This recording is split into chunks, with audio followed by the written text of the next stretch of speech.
The Rogue Room appreciates your recommendation.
This music is a vibe, isn't it?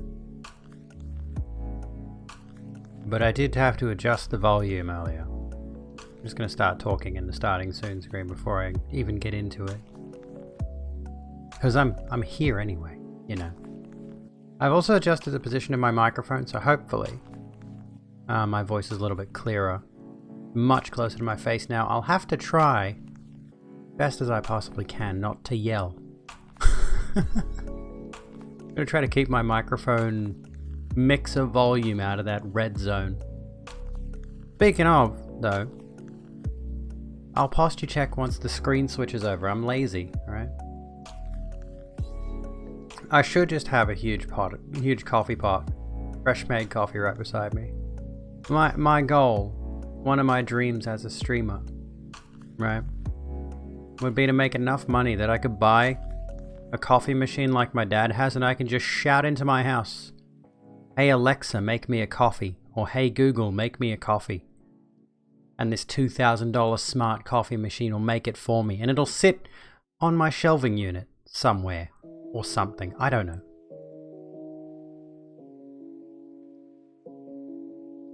The Google Home Nest thing that I've got heard me say, "Hey Google," it's 2 rooms away. Hello Tofu, hello Dizzy, how you guys doing? We're gonna start very shortly.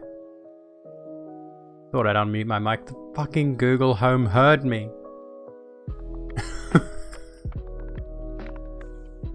It's in the kitchen, for goodness sake. There's a whole living room between us. I whispered that. Like, I've been. That just tells me that I've been shouting across the house for no reason to get it to turn off my bedroom lights. Hey Google, change master bedroom to red. It didn't pick that. Oh, hang on. Alright, that's enough of that. It did it. It made my bedroom red. Hey Google, set master bedroom to purple.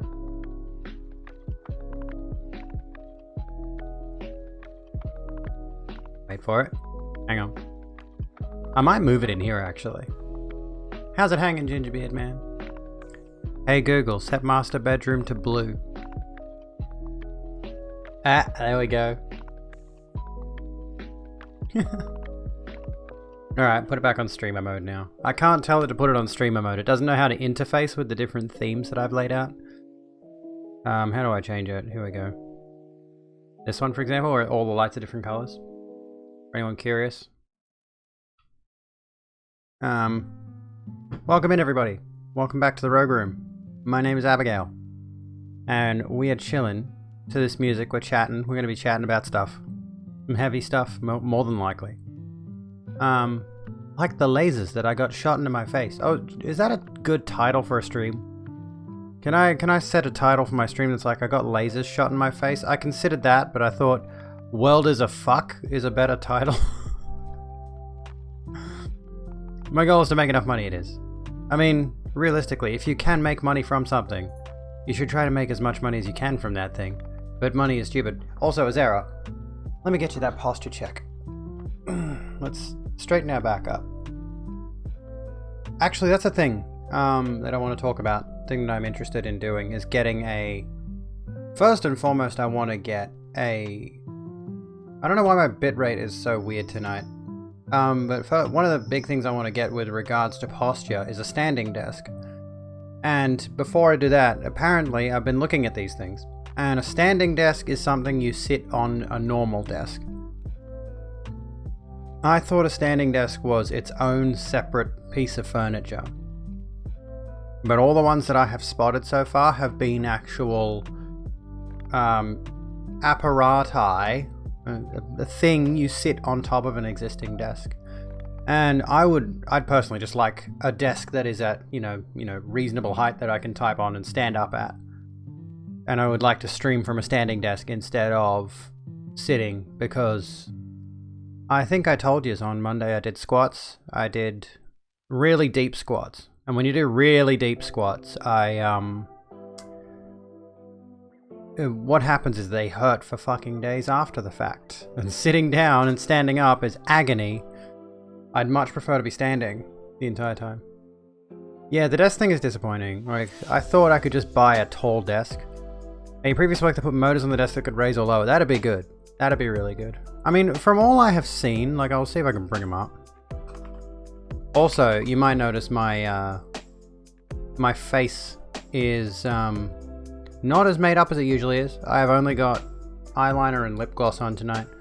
Because like I said, the lasers, so I'm not putting makeup on until, like, I think 2 days from now, at about, like, 5 PM, is the earliest I can put makeup on.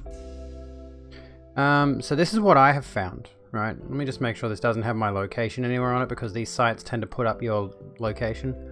But this thing, right, is what I've seen, is you get this kind of a device, and it sits on your desk and extends upwards, so that you can stand at your normal desk, and I guess you can lower it down to regular height. And I want to get one of those, but first I want to get a proper desk first. And the ideal situation would be to just get a desk. Here we go. Here's sit-stand desks. Hang on, height adjustable desks. Maybe there are ones that I could get. Can I link the product? I could. Yeah, I could link. I'll go to Amazon. Amazon's probably got some options as well.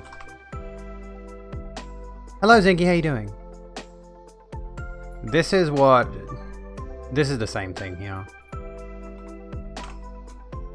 This is what I'm generally speaking looking at. Although 80 centimeters wide doesn't inspire a lot of confidence, to be honest with you. That seems very, very short, very thin. Some jerk pointed a laser pointer at you. Intentionally! All over this section of my face down here. And between my eyebrows, which I can tell you, it definitely works, because the laser no longer does anything to the middle of my eyebrows, basically.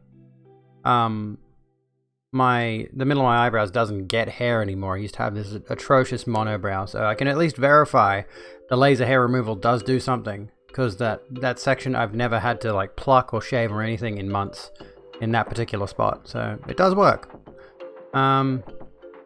High density MDF board frame, steel finish. So this kind of stuff is what I'm looking at. And although, like, what they've got here, hang on, if we go back to this thing for a second, there's a desk pictured here, sit-stand desks. If I click on this, I want that kind of thing. I want a desk that is already at, you know, waist height. Well, that's my chest, but you know what I mean, like, I want it to be taller up. That's what I'm trying to... It's also expensive because of the mass working from home mess. More than likely, like the situation with the cameras when the pandemic hit, everyone needed a camera so they could go on Zoom calls and shit like that, and all the price of cameras went up by at least $50 a piece. Ridiculous. So now, you know, and the prices are not going to go down. Let's just get that out of the way right now. The prices went up because of the pandemic, because capitalism, they've got to capitalize. That's what capitalism means. It means capitalizing on things. No, yeah, of course, all the companies capitalized on that to milk as much money out of the webcams as they possibly could, and the prices are not going to go back down again. I hate that. I hate to say it, but, like, once everything is said and done, if we ever get past the point of people working from home and needing to buy cameras all the time, even then, we're not going to see the prices go down again. But yeah, I'd love a standing desk. Can you put a link? Well, I'm not going to listen to songs on stream, sorry. I listen only to stream beats because it's DMCA free. Really help your health because you're terrible at sitting too often. Yeah. And I'm beginning to notice maybe it's just age. I'm 30 plus years of age. I'm a spinster. I'm beginning to notice, you know, yeah, especially with the exercise thing, if I go too hard on the fitness, then it makes my legs ache like crazy. So getting up and down is just painful. Need to look more expensive, unfortunately. You're not wrong. Sure you could listen to one of your band's songs without getting... Yeah, I mean, most likely. But just in general, I prefer to just listen to this background music because I don't generally react to music on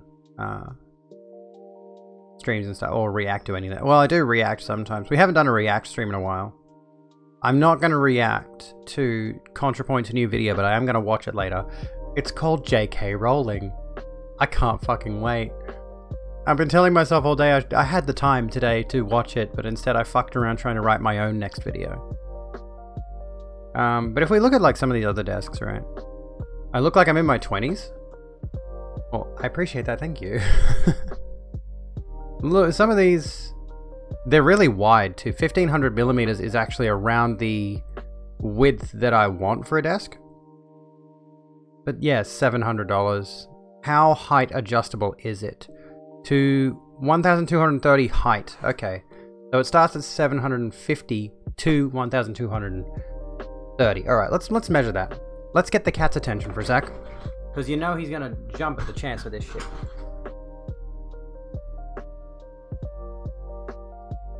Ready? Wait. Wait, the moment I open this shit.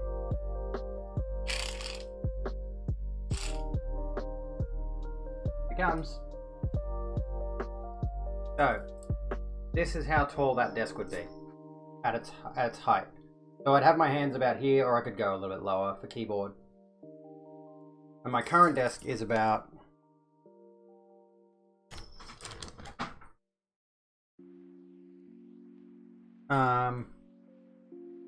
that tall. So here he is, about my upper thigh area.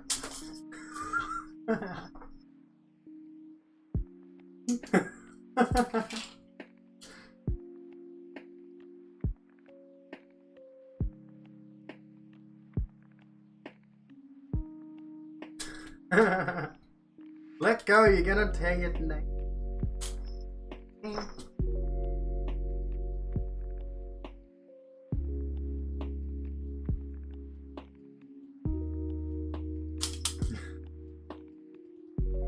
Content.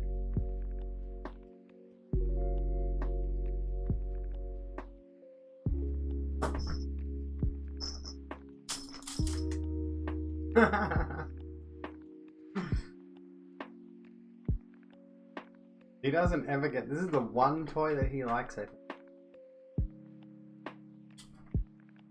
And it's not even a toy. He's got toys.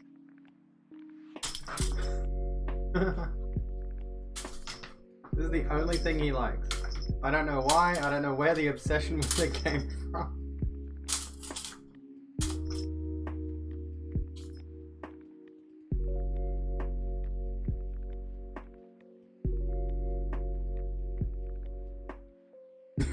Can I zoom in on him?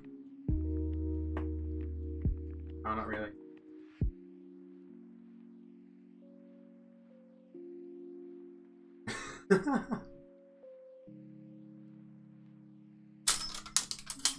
Alright.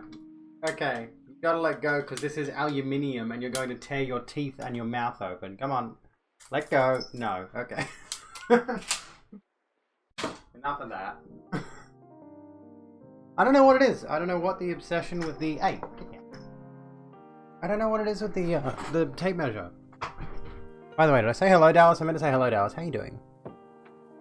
But yeah, kitty cat content. Kitty cat content. And that's like the... unless you dangle something directly in front of him. Like a, if you dangle a... like a fabric thing around his face for a little bit, he'll be sitting there minding his own business, and you might get his attention. You know, you might get his attention for a little bit with a piece of fabric or a string, or he's got a little yarn ball thing that he'll occasionally play with, which is attached to like a little scarfy thing or whatever. But it does not. It nowhere near. Oh, the laser pointer. He likes the laser pointer. But there is nothing anywhere close to the tape measure. He adores it. Don't you? Can you purr into the microphone? He actually did meow. I don't know if you heard it. When he was playing on the chair. When you say something into the microphone. Get flipped off! Zinky, there you go. Now what? You can't go anywhere because you're held in a position that restricts your movement. Meow into the mic. No? Are you done? Are you done? We love the pretty middle finger. You know what? I haven't done my nails in a little while. This is a big for like if you do a stream. You can make your own music for stream, of course.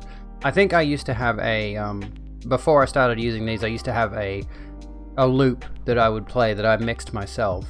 I didn't record every single individual note of it, but I used a program that allowed me to create my own instrumentals.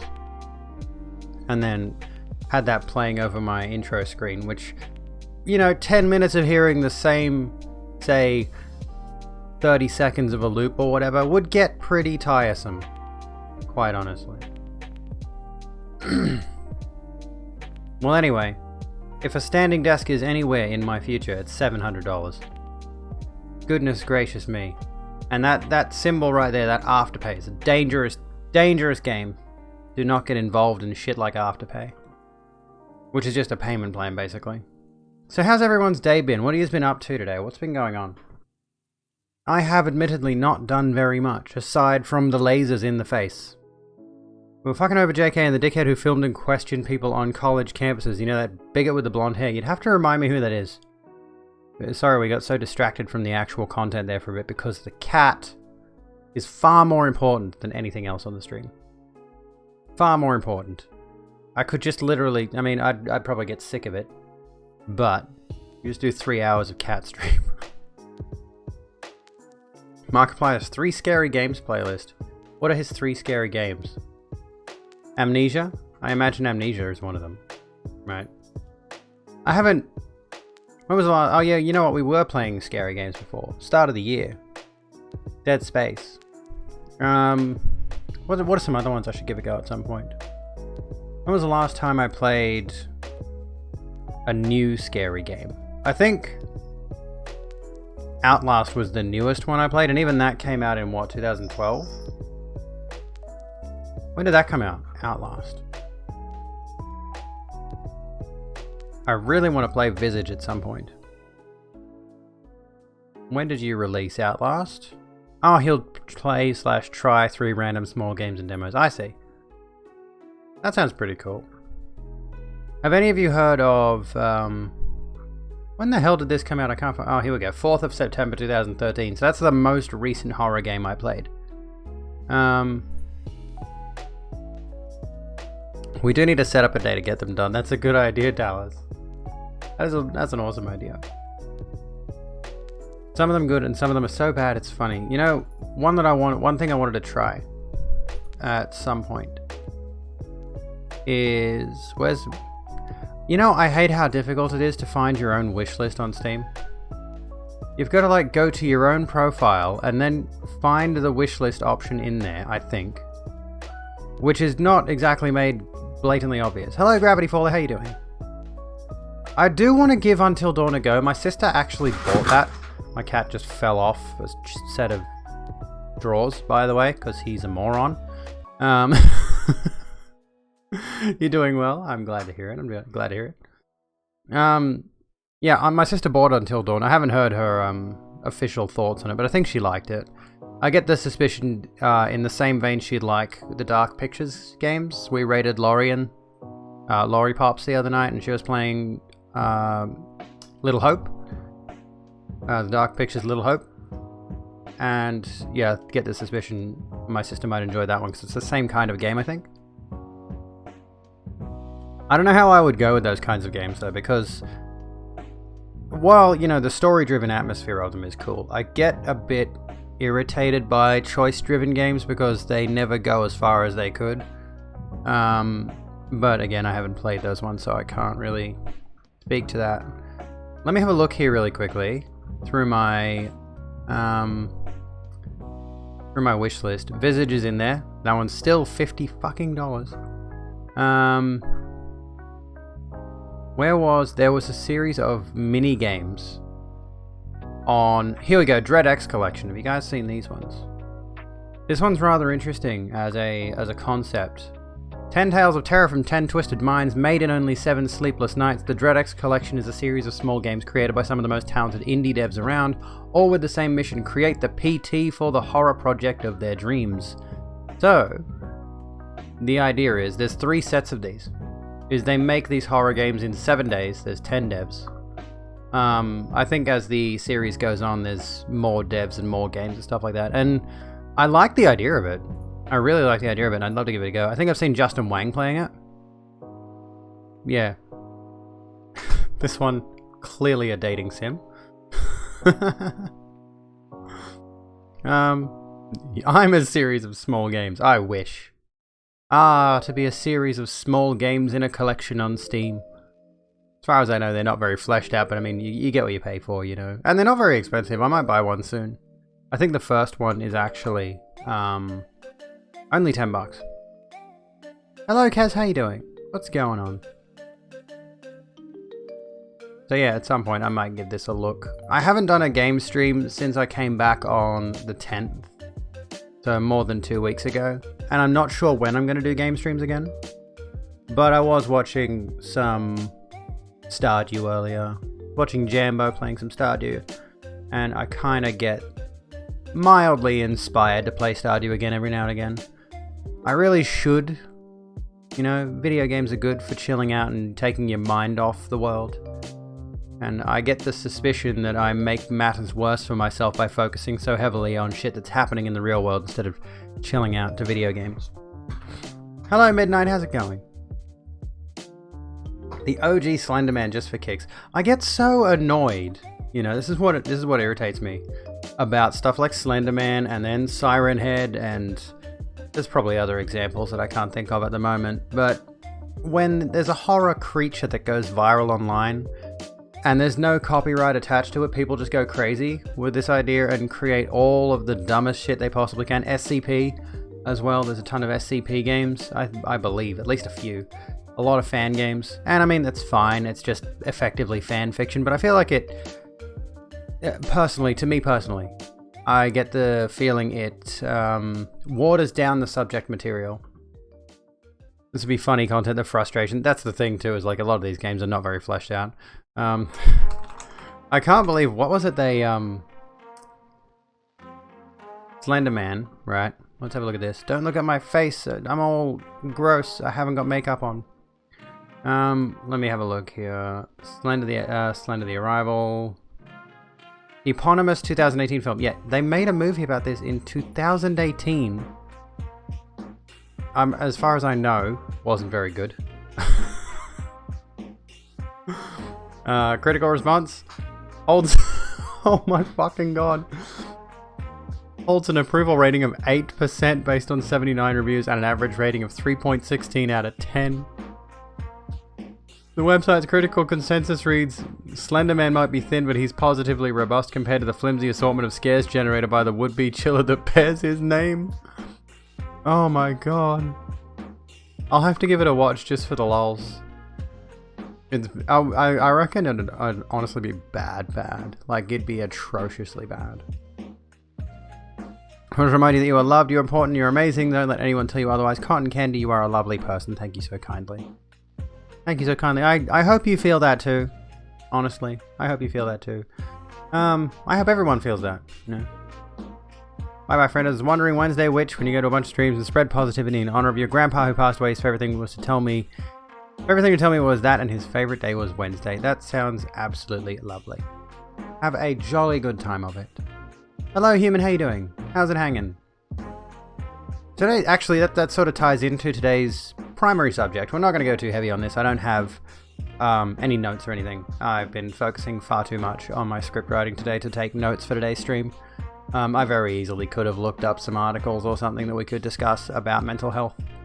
But it's been on my mind recently since that video and that stream where we talked about that person who was using mental illness as an insult. And I wanted to sort of open up the discussion floor on this, because it feels really particularly disturbing to me that in 2021 there are still many people who will gleefully dismiss mental illness to insult somebody. Sort of say, you're mentally ill, you're autistic, you're retarded, all of that sort of stuff. They will absolutely go out of their way to do this. And it's one of those bigotries that feels like it's one of the remaining acceptable ones in society, you know? We know racism is bad, we know sexism is bad, we know homophobia is bad. But it definitely feels like there is this latent, and I don't know how to describe it, honestly. I mentioned this in a video a while back, which is now no longer able to be watched because it featured a version of me that I'm not very happy with. But yeah, I said in that same video, that it feels like particularly just mental health issues in general as a broad thing are considered to be an acceptable insult. For reasons that escape me, I don't exactly know why that is. I can't imagine a proper reason for this. Other than people will look at autism is not mental illness. Yeah, I mean, I know, but in a broad sense. Talking about issues that affect the mind. Your COVID test came back negative. That's fantastic, human. I'm glad to hear it. But yeah, I've noticed this among many people. They will freely drop the R slur, which I just said before, but for the record, for anyone who's curious, you are allowed to talk about slurs in a context. You're not allowed to just throw them around, obviously. That's bad. But if I do happen to cop a ban because I dared to say the word retarded in the context of talking about how people use it as a slur, stupid. Ableism as a whole is often not considered in leftist spaces, in rightist spaces either. How you doing, Dumplings? How's it going?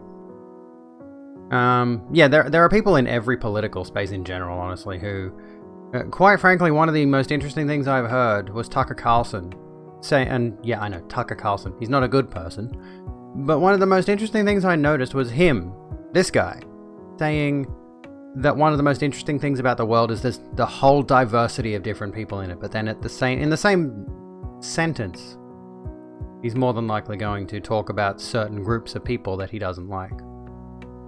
You know, or invite guests onto his show that will talk about this group or that group. Well, yes, absolutely, leftist spaces should be aiming to do it better than the right. And I am, of course, a completely accepting zone. Everything here, this should be considered a warm space where you can come and sit down and chill out and feel happy and welcomed and loved and all of that. Something more mainstream now is making mental illness trendy, but once it has to do with bad hygiene or anything not inherently quirky, there was a TikTok, actually, on that very subject. I'll come back to your message in a second, Gingerbeard Man. We accept every beautiful bitch here, absolutely. You are my beautiful bitches. Maybe you shouldn't be my bastards, you should be my beautiful bitches. But then if we raid somebody, we gotta be careful with our language. Something more mainstream is making mental illness trendy. The bad hygiene thing. Somebody posted a TikTok, it's like, this is the first time in a month I brushed my teeth. And all of the comments, thankfully, this is a good thing. All the comments were like, so proud of you, we're happy that you've, you know, come around and sorted that out, you know, because one of the biggest issues, especially with depression, is that lack of hygiene. I experienced this quite significantly in my youth. In my teenage years, I was very heavily depressed. I am nowhere near that level nowadays. I know I have depression and I work on it constantly every day, but I have my coping mechanisms now, and I know how to deal with it, and I have a schedule, and I have numerous things that help me with it. But back then, I would stay up routinely night after night playing World of Warcraft. I wouldn't shower for days at a time. I'd wear the same clothes over and over again. I would scarcely leave my room. I would eat the same unhealthy meals over and over again. And it was like, those are only just a few of the things. And there was never any point. This is an interesting thing. A lot of people associate depression with suicidal ideation.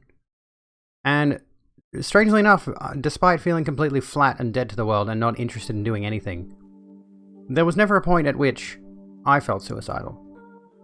I feel like I have to bring that up. I feel like I have to make that point, is that just because somebody is depressed, doesn't mean they have suicidal tendencies. However, there were dips. There were momentary dips, but I was never one of those people who was explicitly, constantly suicidal. It's going to sound quite gross, but when you were depressed, you had problems toileting, couldn't bring yourself to... Yeah, that's it. Exactly. Like, people just experience depression in numerous different ways. A couple of weeks ago, you took a fairly decent breakdown in front of your father to finally get him to start to accept that he doesn't understand depression and mental illness. Well, I hope that he starts to understand it now, because that's the problem a lot of people do have, is they are aware that mental illness exists, but especially with regards to, well, depression, we'll stick on depression for a bit. Depression is a very good example of one of the major mental illnesses that people refuse to acknowledge, or not acknowledge, refuse to understand. Hello, Ren, how you doing, lovely? You are now one of us. Fucking god. Welcome to the sub lounge, guys. I don't know why Botwick does this. He's just told you, Ren, 5 times that you can enter the sub lounge. You are now one of us. Midnight, Zinky, Gurman, Xylo, and Magic, enjoy your gifted subs. Let's chill out in the subscriber lounge for a little bit. Grab a drink, grab some fruit, chill out to the music. Why, Ren? You are now one of us. God. I don't have stream labels running. The fuck? How do you respond to this shit? There we go, it updated now. Welcome back, supporter of the cause. I want fruit too. Welcome back, friendos, to the sub lounge. Chill out in here and watch me on this screen here. Welcome this lovely back, screen. In a supporter screen. of the cause. It's gonna get annoying. Botwick, shut the fuck up, please. A lot of other mental illness and other disabilities like ADHD and chronic illness, especially with brain fog. Oh my god, even more. One of us. Ren, you're a lunatic. Okay? Can we clarify that right now? You're a lunatic. You maniac. You are With now gravy. one of us. Goodness gracious me. Thank you for gifting subs to Tofu and Nooch, Eddie K, Super Gay, Jellyann, and Dying Camel. Poor my You little are now sapphic one baby, of thank us. you. Stop in a random stream and look what happens. You get a sub. You get a sub. And you get a sub. And you get a sub. Oh, You are fuck. now one of us. Alright, once the alerts stop, we'll switch back to the other scene. I love you, Ren. Thank you so kindly. Anyway, are the alerts done now? We come back to this. The reasonable sub goal hasn't updated though. It's stuck. It's stuck on 46. You have a topic question. Shoot. Alright, so hang on. It's gonna sound very edgy, but it's the truth. You have a massive suicidal mindset. You think it's the dysphoria. Your parents don't say your dead name, but they don't use your male pronouns. You don't know if that's the reason why, but you've had a suicidal mindset for a long time. That can definitely be a contributing factor. A lot of mental illnesses and other disabilities like ADHD and chronic illness, especially with brain fog, have executive dysfunction as a problem. Yes, exactly. Wait. Let's come back down. Yeah, the pronoun, like this is one of the things that affects a lot of trans people. Of course. Let me see if I can fix this. I think I just refresh session. That should fix the sub goal. Welcome to the Rogue Room. Welcome to the Rogue Room, Dying Camel. Enjoy your stay. Hope you enjoy your stay. Getting a sub before you even... I've actually had people subscribe before following. There was someone way back when I was starting out who was subbed for like 6 months before they finally followed me. And they were a moderator in my channel. And then they followed me at a certain milestone. I think it was 500 or something like that. I've forgotten their name now. They don't hang around anymore. Now you own the smudge emojis. I need to do something with those. They look nice enough. You have to limit how much news you could take in over the last 4 to 5 years because you would catch yourself becoming more and more angry, anxious, and depressed. That is the problem that our society tends to push on us. It's like that we are constantly bombarded more and more every day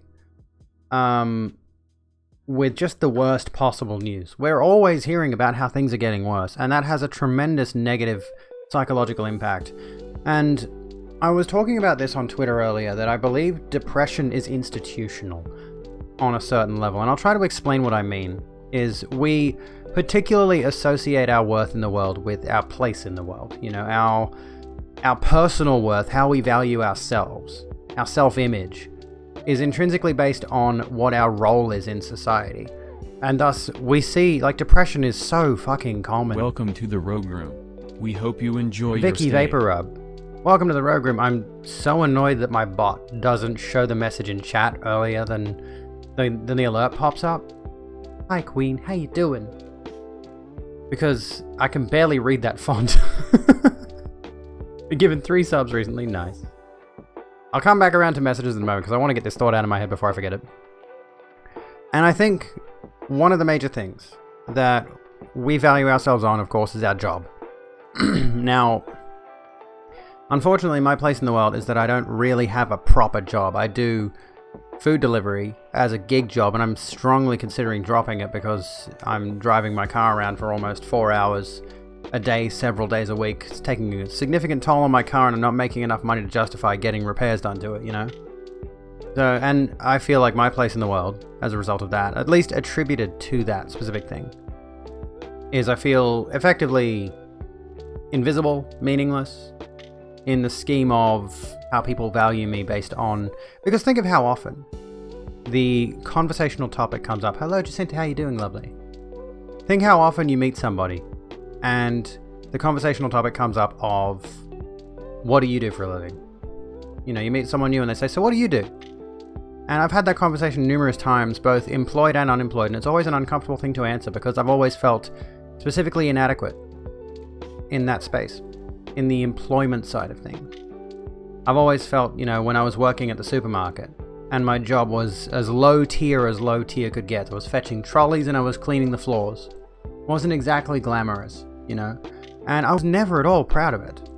And I think being in that position of you're employed, but you're not in a good position in that employment, being in a certain field where you're not especially considered skilled, especially if you live, and like as far as I can tell, in America, where of course there's that whole minimum wage discussion going on at the moment. There's a lot of people who are underemployed, and when I say underemployed, what I mean is people who are working 2 minimum wage jobs, 40 hours a week each, barely to survive. Their worth in the world is so minimal. They are so invisible. These people barely exist. And in that regard, you know, they're working that much. They would invariably develop depression from that. The what do you do question is especially on company, especially if you don't know them well or feel unsafe because you're on DSP. Yeah, I'm on DSP as well. And it's a very uncomfortable question if someone asks me that. And this is the thing that irritates the hell out of me, is it's always people who you know have got decent jobs, who've got reasonable jobs. And more often than not, I don't want to go too hard on the privilege thing, but it's more often than not people who come from a position of privilege. Specific privilege, like they were born into a good family. Guess what? Guess what, Magic Man? What? Magic. There you go. Gaming communities can help with mental illness, especially anxiety and depression, but gamers can make that 10 times worse or put anxiety on a bad course. You're so depressed because X friends on you. Fuck that inside slurs. How do you think companies and communities can better help out folks with mental illness and keep fuckers who try to make situations worse, target people out? Nothing's going to happen on a corporate level. Twitch is not going to do anything. YouTube's not going to do anything.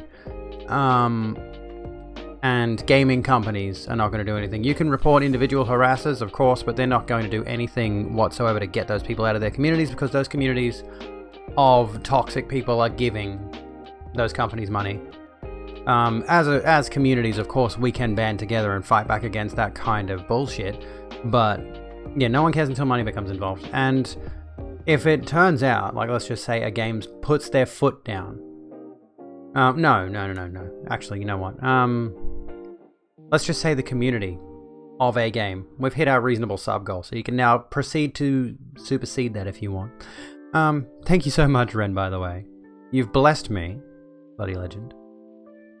But yeah, that problem in the community, generally speaking, has to be solved by the community, and I don't think we're going to... Excuse me. I don't think we're going to see that change anytime soon.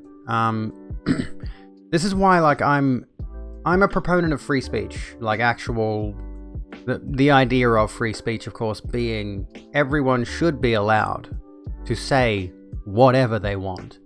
But I am a proponent of the idea of social compelled speech. What I mean by that, and this is a concept that is not original at all, that's just the name I've given it, because the term compelled speech constantly comes up in the discussion around free speech, and it means the government legislating speech, saying you can't say this, you can't say that. I do not mean that at all. What I believe, personally, is that as a society, we need to culturally spread the idea that certain things are just not okay to say. We need to culturally go out there and say, look, you can't tell people this, you can't tell people that, you can't try to make another person want to kill themselves over circumstances outside of their control. And we need to spread those ideas and get more people on our side. That's what I mean. It's like we need to compel people to be better on a social level. That's very difficult, of course, but in a space that's perpetually online like gaming, where you can have a significant impact, a message can go viral and change minds and things like that, the best we can do. In the US, we openly devalue jobs that pay well. Oh, go to school or you'll end up being a garbage man. That median garbage truck driver makes nearly $50K a year. That's true. I've heard that many times. I've heard of numerous people who are in otherwise unglamorous jobs that some people would say that's such a shit job, don't go and get into that. But they're making a living. They're making a good living. But they are demeaned by society. And that, even if you're making a good living, if your position in society is one that demeans you, if other people demean you, and that can, again, we can cycle back around to that whole depression thing. My place in society is still at the bottom rung in many people's eyes, as a garbage man or whatever you. It's sad how society puts so much importance on how much you make or how fulfilling your jobs are. If you make what you need and are happy, then that should be all that matters. I am fortunate, I will say, with my DSP, which for anyone who's curious is the disability support pension here in Australia.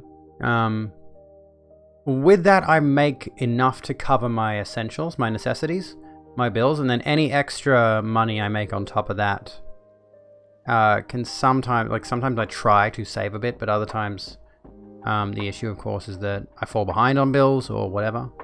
So I am in a financial spot that's not very stable, and that has an effect on me mentally, I think. And there are going to be invariably a lot of people like me who are in that exact same position. Everyone should be able to say whatever they want, but everything you say has consequences. Tell a queer person they're lesser. Cool, you're a homophobic asshole who spreads hate speech. Absolutely. We don't want to tolerate those particular kinds of people, but they do exist and they are going to continue spreading their bullshit.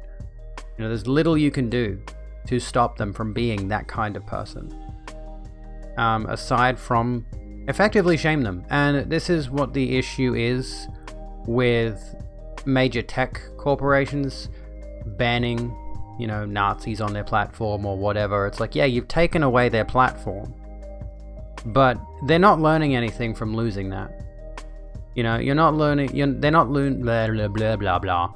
They're not learning anything from being silenced, except to get angry at the system, and then what that's going to lead to is them finding another platform and taking their followers over there and gaining new followers at that other platform, wherever that may be, not Twitter. And they're just going to spread the message that, hey, platforms like Twitter and all of this are suppressing freedom of speech and all of this kind of thing. So again, they don't learn anything, they don't have a chance to grow. It just makes them bitter toward the system. You don't work a great job, but you've been there so long that if you leave, you would be taking at least a $3 pay cut if you were lucky. You don't. So hang on, what do you mean? But if you've been there so long that if you leave, you would be taking a 3%. I'm not sure what you mean, human. I think I know what you mean. Unless Twitter, YouTube, Facebook Gaming, and Twitch ban, they're going to spread their bullshit to the next place. Yes, exactly. Remember the days when the Garbos also happened to be the local footy players? In a roundabout way, it meant the Garbos got their deserved hero worship. Well, that's good. That's good. School makes you worse. Yes, you need to understand basic English, maths, etc., but it doesn't have enough creative aspects. There is now being a YouTuber, streamer, art, but no, them jobs aren't. Yeah, this is another thing. I forget what we were discussing. What we were talking about. We were talking about the idea of economically everyone should make enough to cover their basic cost of living. I fully believe that. If that makes me a dirty, filthy socialist, so be it. I fully believe that every single civilian living in a country should have their basic needs met before anything else. Every single citizen of the country, everyone who lives here, period, should have shelter, food, water, electricity, healthcare.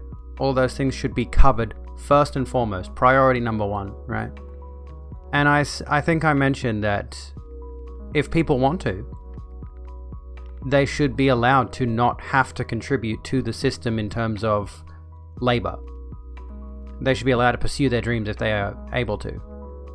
And this particular person, this is the problem with this kind of thought process, is this particular person says, well, if they're not contributing, they don't deserve those basic human rights. So effectively they hate artists. They hate actors. They hate musicians. They hate painters. They hate streamers and YouTubers and anyone who makes a living off creating content in any way, shape, or form. The people who report the news, for goodness sake, the news they inevitably watch, you know they're the kind of people who sit there and watch the news or read the newspaper. People who go into creative writing, who end up writing for a newspaper. These particular, like, I want these people who say that kind of thing, who say that specific notion of, if you're not directly contributing to the labor capital of society, then you shouldn't have any of the rights of anyone else. I want those people who say that shit to go and live in a society where there's no art. Period. There is, and I'm going to say this right now, I consider this a form of my own art. This discussion, this dissemination of ideas. I consider this art in its own form. Same with my YouTube videos. Same with any of the times I write my manuscripts, that's its own artwork. And if you take away all the art, you're left with an incredibly dull and dystopic Welcome to the society. Rogue Room. Captain Oblivious We hope 36, you welcome to enjoy the your Rogue Room. stay. Grab a drink, sit down and chill out with us, like you have been already. No one asked to be born. We were forced to be born. We had no say on that, so why should we be forced into a life we did not choose? Yes. And the unfortunate reality of the situation is we're raised into that. And this cycles back around to the depression is institutional thing. We didn't choose to be born. We didn't choose to have the circumstances of our lives. I didn't choose to be trans and gay. I didn't choose to be white either. I didn't choose to be 5'11". I didn't choose to... I'm trying to think of something else. I didn't choose to have such massive feet. And you grow up and you're told, like we mentioned before, you have to study hard or you'll end up like the garbage man sort of thing. Because that's part of the system, that's part of the institution. You're expected as you grow older that you're going to need to have a job. You're going to need to work the system. You're going to need to slave away under the society we live in. You need to be a cog in the machine. And yeah, I'm 178 centimeters. I'm a tall bitch. This doesn't really... I'll show you a picture off my twit face. This doesn't really show you my height, but it gives you a vague idea, I think. If we go to my media on my Twitter, I shared... where is it? I love this picture because I looks like graceful. Art ho lol. You sort of get a vague idea of my height there. And my fucking forearms, for the record, that dress has got little button-up sleeves, right? And they don't button up around my fucking forearms. They're too big. They're too fucking big. It comes to about there. It won't go around it because I have muscle there. So I'm gonna get like a piece of fabric that's the same color and try to fix it. This is what happens when you go to the gym and you lift. You get big forearms. I used to actually train forearms. It might sound extremely weird, but you want to be black because black bitch is beautiful. I agree. I mean, I'm not gonna try. This is the thing, is like, despite the issues I might have with myself, I'm not going to, I don't want to change anything. Like, one of the things I love about myself, for example, despite all of the bigotry I do face, despite all the hate I do face, I love the fact that I'm trans, for example. Even though, you know, in an ideal world, I would have been born a cis woman instead. Or, well, I would have been born a baby, but a cisgender female baby. Will I be the next Julia Vins? Maybe. Saw an interesting meme the other day about the garbage man that goes to another person telling the kid he's in a job that pays well and will always be needed, compared to the other person saying you need school. That's perfect. That's honestly perfect. The anxiety and depression from having to rely on Centrelink, and if you even want to so much as live with a partner, you would most likely lose your whole payment. Yeah, I've been in that situation. Me and my then partner years and years ago lived together, and yeah, both of our payments that we were receiving went down as a result of being partnered, which was kind of ridiculous, because, like, you know, you would think we'd need more money, there's more of us. You're having a bit of an existential crisis about that. You had such dysphoria over the fact that what testosterone did to you was irreversible, and you wish you had the language, knowledge, of being trans before puberty, so something could be done before testosterone hit. You wish you could go back, it ruined your body and voice, and you hate it. I agree. Like I've mentioned several times, my first major gender identity crisis was when I was around 15, and if I jumped on the opportunity back then, I might have had a chance to get on puberty blockers, but I don't know what the situation was with hormones back in 2004. But yeah, like I've known for a long time that I've been trans, and I've just repressed it for eons until, like, I've repressed it so fucking hard, dude. I think I went out of my way to avoid even observing transgender.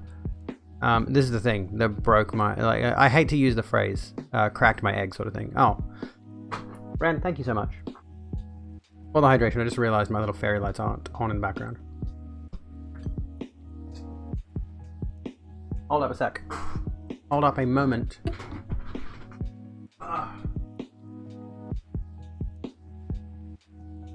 Need fairy lights. It's important. Okay. Fairy lights make the aesthetic.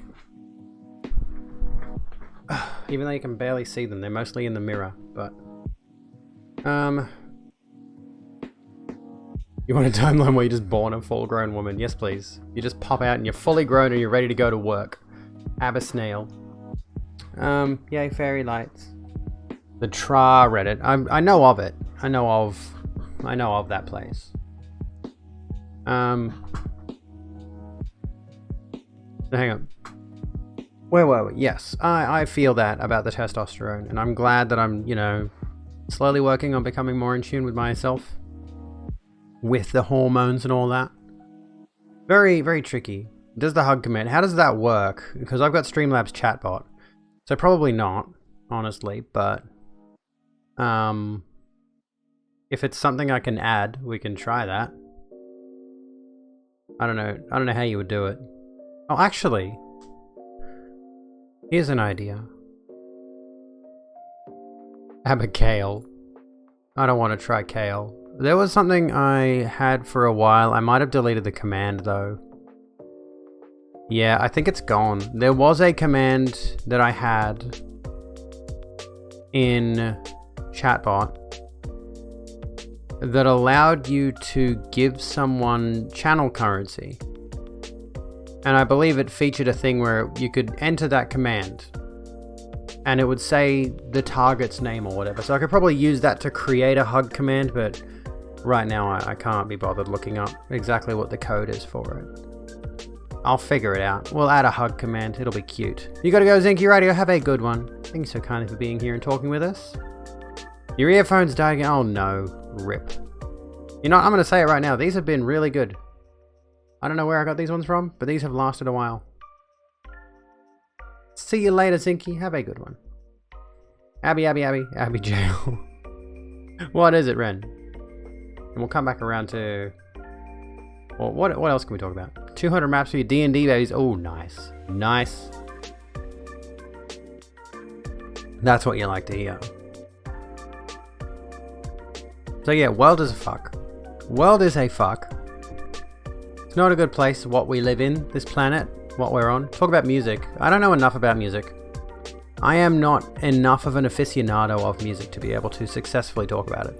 Out of curiosity, and you'd like to keep it general, how long does it take to get on the hormone replacements? Guessing it's more involved than going to your GP. Well, for me, personally, is I went to my GP first.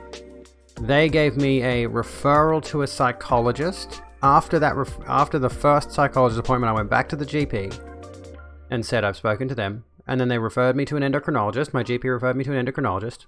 Heyo, Evo, how you doing? They referred me to an endocrinologist, and the endocrinologist gave me the rundown, and then just said, we're going to put you on, we're going to use informed consent model, because you've been told everything that it outlines, and then I went off, I got a blood test done, sent it back, they sent me out my script, and I was on testosterone blockers first for 2 months, then they increased my testosterone blocker dosage and gave me estrogen.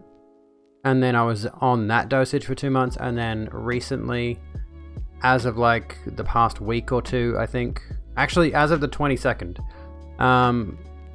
I have gone to say for example, what is it? I've gone to 50 milligrams of testosterone blockers and 2 milligrams of estrogen at the moment, and that could go up. I think I've got another face-to-face endocrinologist appointment in 2 more months, sometime in March, and that might result in me getting my dosage bumped up again. I'm not certain.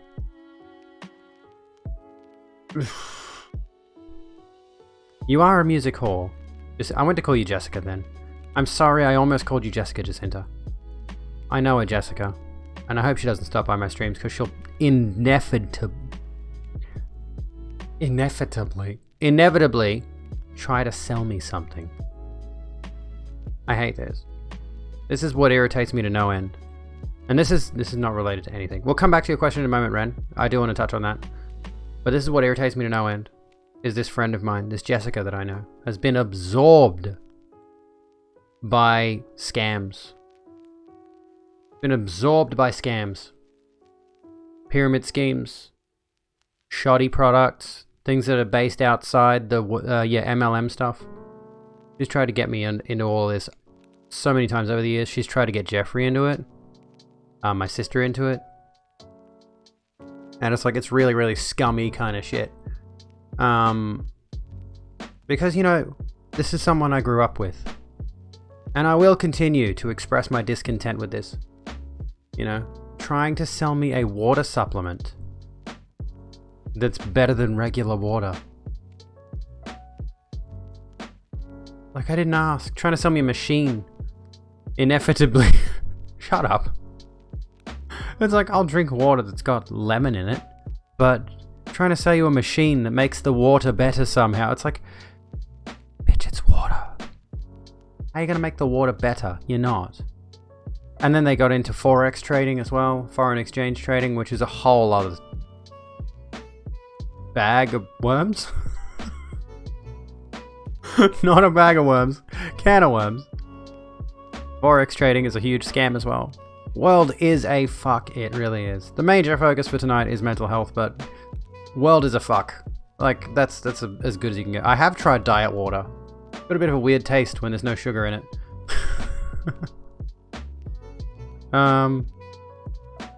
Yeah, what did you used to be into, Jacinta, in terms of MLM? Because my sister used to do Avon, which was an MLM. Just delivering those Avon catalogs to people's houses. I can't imagine. It must be so demoralizing. How many people do you think throw away the Avon pamphlets? You have a bag of worms you use to feed your fishy boy. Speaking of, Vess needs some more crickets. If she's crawling around, it means she needs crickets. She's hungry. I wish she would come out on stream. I so wish she would come out on stream. That'd be the best. But unfortunately, there's just too much light. But I think I might have told you. Maybe did I tell you? Let me see if I can find it on my Google Drive. I think I posted this on my Google Drive. Yeah, here's Vess. The other night. Can I open this in? Did I download it? Maybe. Hang on. I don't want to show my Google Drive just in case some personal information shows up. Here we go. Let me get rid of this. This is Vess for anyone who has missed her. Spoiler warning, or trigger warning, spider. This is Vess. And she was out the other night. I woke up at 3 a.m. My legs were aching like fucking crazy, so I couldn't get back to sleep. And she was out and she was crawling around. She was active. It was amazing to see. I got a little bit of a video, but it's not very good. She's so adorable. She's an Australian tarantula. I don't know what her exact breed is. They called her a bird-eating spider, but all she eats is like crickets that are about that big. They're not huge. Used to love Avon products till you found out they do animal testing. I mean, this is the thing, you know, yeah, she's non-venomous, but they did tell me if she bites you, you will be vomiting for like 8 hours. So don't get bitten by one. I have not handled her as well. They won't kill you. They'll kill a child, a very small child. Never used to throw out the Avon style magazines, but they'd stay outside and the snails and evening dew would cause damage. And it's so stupid. That is called pain. Your mum is BFFs with the Avon lady. That's often a slippery slope, regrettably. That is a potential slippery slope right there into her getting sucked into it, so be careful. That's exactly what they do. That's exactly what they tell you, is to try to network, to rope more people into selling Avon catalogs or dispensing Avon catalogs. Hey, Rogue Charisma, I see you there. Bonjour, how you doing? What did I miss? What kind of, so you already asked what kind of spider. So she's an Australian tarantula, but I don't know what breed. I don't know what breed she is. They just said an Australian. No, they said not a Goliath bird eater. They said she is a bird eating spider. I wish she was a Goliath though. Goliaths are awesome. I would love to have a Goliath bird eater, but I guarantee you they would need that entire shelf as a terrarium. Goliath bird eaters are massive. I'd love one, the size of a dinner plate. But I don't think you can keep them as pets without an exotic pet license, perhaps? As far as I know, they're too big. I might be wrong on that. Friend of a friend from middle school. Oof. You're in Juice Plus. They sell dried fruit in capsules as a way to supposedly get you more nutrients without the sugar and calories. You know what I keep seeing around? You might see this too. I don't know. There's this thing called the Man Shake, and they've also got a product called the Woman Shake, and now they've got one called the Kids Shake. And something about the fact that they're plastering this dude and his wife and their kids all over buses. I see public buses with the Man Shake, the Lady Shake, the Kids Shake plastered on them. And I'm like, this product has to be some kind of scam. It's a dietary shake thing, you know. It's like their original promotional point was lose the beer gut without losing all the beers or some bullshit like that. I don't know. I don't know how a shake is going to prevent you from having a beer gut if you're still drinking beer, you dumb fuck. Beer gut is an actual symptom of alcoholism typically derived from drinking beer. Like, there's something about the specific chemical makeup of beer, the ingredients in it, that give you beer gut specifically. You see it on people who don't even drink that much. They get a pouch. It's not regular obesity, it's like a literal pouch. Sometimes it's actually an effect on the liver, if I'm not mistaken. Why gender them and also make a kid one to sell more products. Jerdman sells Man Shakes. Okay. It's a real product. I just think there's something scammy about it, like in terms of it's the same as it's probably the same as ketosis kind of thing. It's honestly like the thing about pyramid schemes, right, is there's a shop called Dusk, right? And redeemed nothing. Good on you, Tofu. The thing about pyramid schemes is they often have a product. More often than not, I've noticed. They have a product, essential oils, leggings, shakes, yeah, like that's another one. They have a product that they want you to sell, but the idea is, of course, not only do you need to sell a certain number of products, you also have to recruit people to sell those products as well, in addition to you, so you can make money from the people you've recruited. Right? That's how the pyramid scheme works. It's just continual, you recruit 5 people, and then those 5 people have to recruit 5 people. But the thing like the essential oils thing, I see that this is the most popular one I've noticed. The essential oils thing, there's a store called Dusk, or you can go to the supermarket and they've got a section with essential oils. You put them in a diffuser, and they make pretty smells. And I wouldn't mind getting one because Dusk has got these gorgeous diffusers which have color changing effects. You know I would put that on my shelf somewhere. More lights in my room. Just more stupid pretty lights. That's the only reason I would get it. For the stupid pretty lights. But that's all they do. But the pyramid schemes will try to sell you that the essential oils have some kind of health benefit. They don't. They're explicitly just pretty smells. That's it. Liz bought you one as you've described. It smells so nice. Yeah, they are nice. I like them. My mother got one recently and I'm envious because like she's got this cute diffuser that changes colors. I posted about it on Twitter. I said my mother got this cool color changing bong. John Oliver did a whole episode about MLMs. There's so much there. There's so much to talk about. It's so dangerous because, like I said before, they rope you into these schemes and their objective is you need to get your friends to be selling these products for you. You need to turn your friendships into a job. And that's disgusting. Disgusting business model, and the only people who are actually benefiting, because more often than not, to get into these MLMs, you have to buy in. Like with the leggings one before, you have to buy like a pack of certain amounts of leggings or whatever. You have to buy $200 worth of leggings. That money is going straight to the top, for example. And maybe if you have your, what they call your upline, the person who recruited you, they'll get like a 10% cut, but the majority of the money is going straight to the top. And of course, you now have someone who was previously just someone you used to have tea with, is now effectively upper management to you. And, you know, it's like, we shouldn't be turning our personal friendships into a job. You shouldn't be going to your personal friends and trying to convert them into employees. That's not how that works. Ableism promoted by MLMs? Do go on, Dumplepings. I'm curious about the specific ableism because I am not 100% educated on exactly what you mean, but inevitably there's a lot of ableism in fucking everything. You hate the citrus ones, but you have a color changing one. And the thing about the leggings, like I mentioned before, the oils thing, the essential oils thing. What was I saying? Yeah, the essential oils thing is like you can get essential oil diffusers in stores, and the essential oils, and all of these other things are available in stores for cheaper and for higher quality. The pyramid schemes find the cheapest way to produce these things, and then get you on a recruitment scheme to make money. Startup, yeah, it's the same as L. Ron Hubbard's thing. You know, he said the fastest way to get rich is to start a religion. So I'm going to formally announce right now my religion here at the Rogue Room, Roguism. You can sign up for just $5 or $9 or whatever it is in Australia. You can if you hit that Twitch subscribe button, you can join my religion and become a premium acolyte. As for what that gets you, you get a position in the even more lit up afterlife when you die. Join today. My religion is based on a big purple button. Aren't most of them? What happened to the sex fiend death cult? It still exists. They're a separate religion. Not many members, and we lost the merch. The fucking vaccinations cause autism thing is hilarious, because what if they made a vaccine that cures autism? Would they still be against them? I mean, it's a fun thought experiment. Welcome to the Rogue Room. Oh, hello. We hope you Dallas. enjoy your stay. I know you've already been here this entire time. But welcome to the Rogue Room. Sit down, grab a drink, and chill out with us. Lovely. Lovely. So you followed me already. Yeah, what if they made a vaccine that cures autism?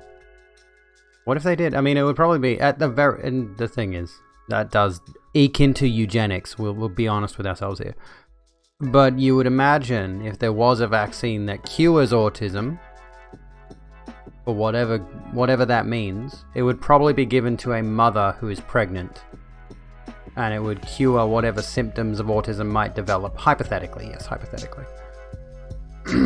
Yeah, a vaccine that cures autism is super terrifying as an autistic person, because I'm going to keep bringing up this comparison. It's not exactly the same thing, but over in the UK, people who are arguing against puberty blockers for transgender teenagers have now moved the goalposts. Now that they've got the puberty blockers banned, they are moving on to older trans people who are going to university, and they're trying to stop them from transitioning.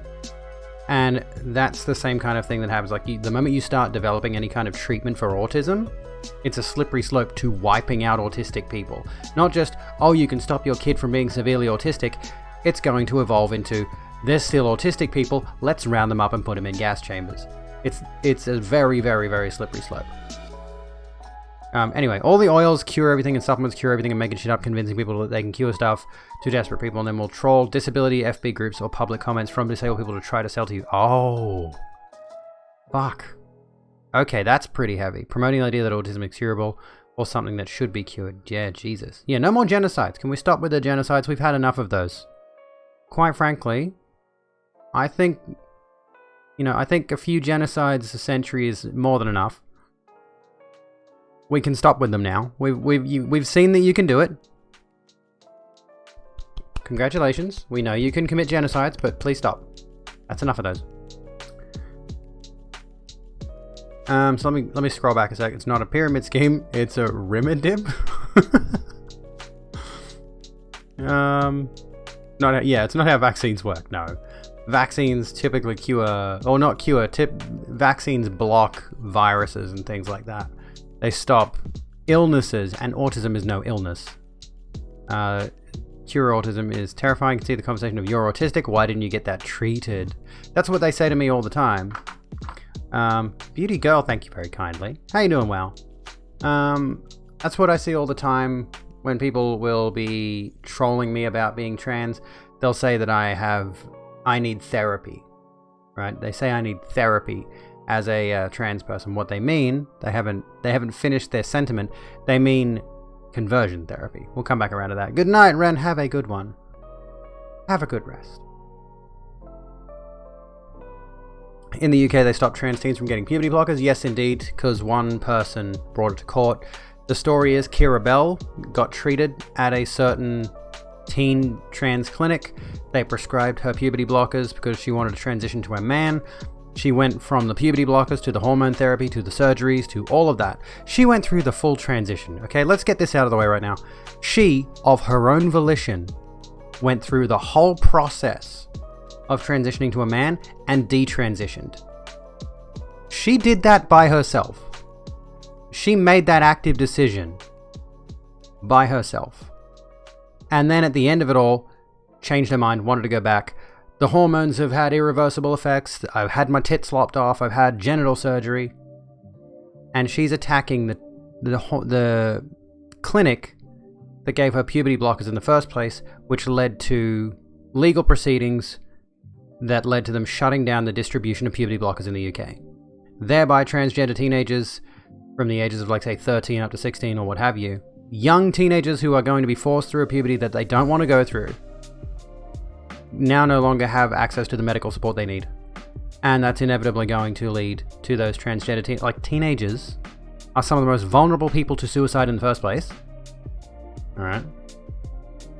You throw in being trans on top of that, you throw in being unable to get treatment on top of that, it's going to kill people. And that is explicitly the intent of the groups that were working against the puberty blockers, is they want trans to not be a thing. They see it as some kind of wicked cult. It's disgusting. They're supportive, they mean hormone therapy. I should say that. Next time someone says to me I need therapy, I'll be like, no, I'm on hormone therapy. You're gonna hit the hey two tofu, sounds good. Have a good one. On the topic of mental illness, it's hard to say what symptoms or behaviors are innate to autism and ADHD because we almost universally have childhood trauma from being ADHD and autistic. That is true. A lot of us can endure PTSD on top of autism and ADHD and all of these other things, which can bring out even more side effects, symptoms, behaviors. You know, like we I can speak. My words are gone, but I can speak. I had a point, it's gone now. Yeah, oops, I hit enter. Being a teenager is the fucking worst because you're trapped in this horrible transformation and everyone just expects you to get over it. Yeah. I do not envy the teenage period. I wish I could go back and tell my younger self, tell your mother, start the process now, get on it. But I would not want to relive my teen years, my trans years. I like my trans years. I don't want to relive my teen years. It was a very, very traumatic time. They can still get them under 16, but now they need a judge to sign off on it. So effectively, blockers are cancelled for most teens now. Yeah, like imagine going through the system, going through the legal system, which is already going to be a very tenuous and slow process to get to that point where a judge will see you and sign off on it. And even then, the judge can make the decision that no, you're not going to get puberty blockers. You could go through all of that, and like the legal proceedings themselves would be very expensive. Not every family can afford that. Not every family can afford the time to take their child to court. Like, she had agency in that choice and then found her gender was different. That's not anyone else's fault, yeah. And that's how they always do this. That's how they always do this, is they will cherry pick one specific example. I hate that this is happening in a legal sense. Remember the PragerU video? I've got to stop doing the fucking trans women in sports thing because I hate this topic. But remember the trans women in sports video that PragerU put out, where like this girl went on PragerU and complained that she went to the state championships of like her running races, whatever the fuck she was doing. She was doing sprinting or something. And the championship was won by two trans girls. Excuse me. Now, I do believe they didn't even specify in the video if those trans girls were on hormone replacement therapy, which does have a significant impact on your physiology, like in terms of your strength, in terms of your speed, dexterity.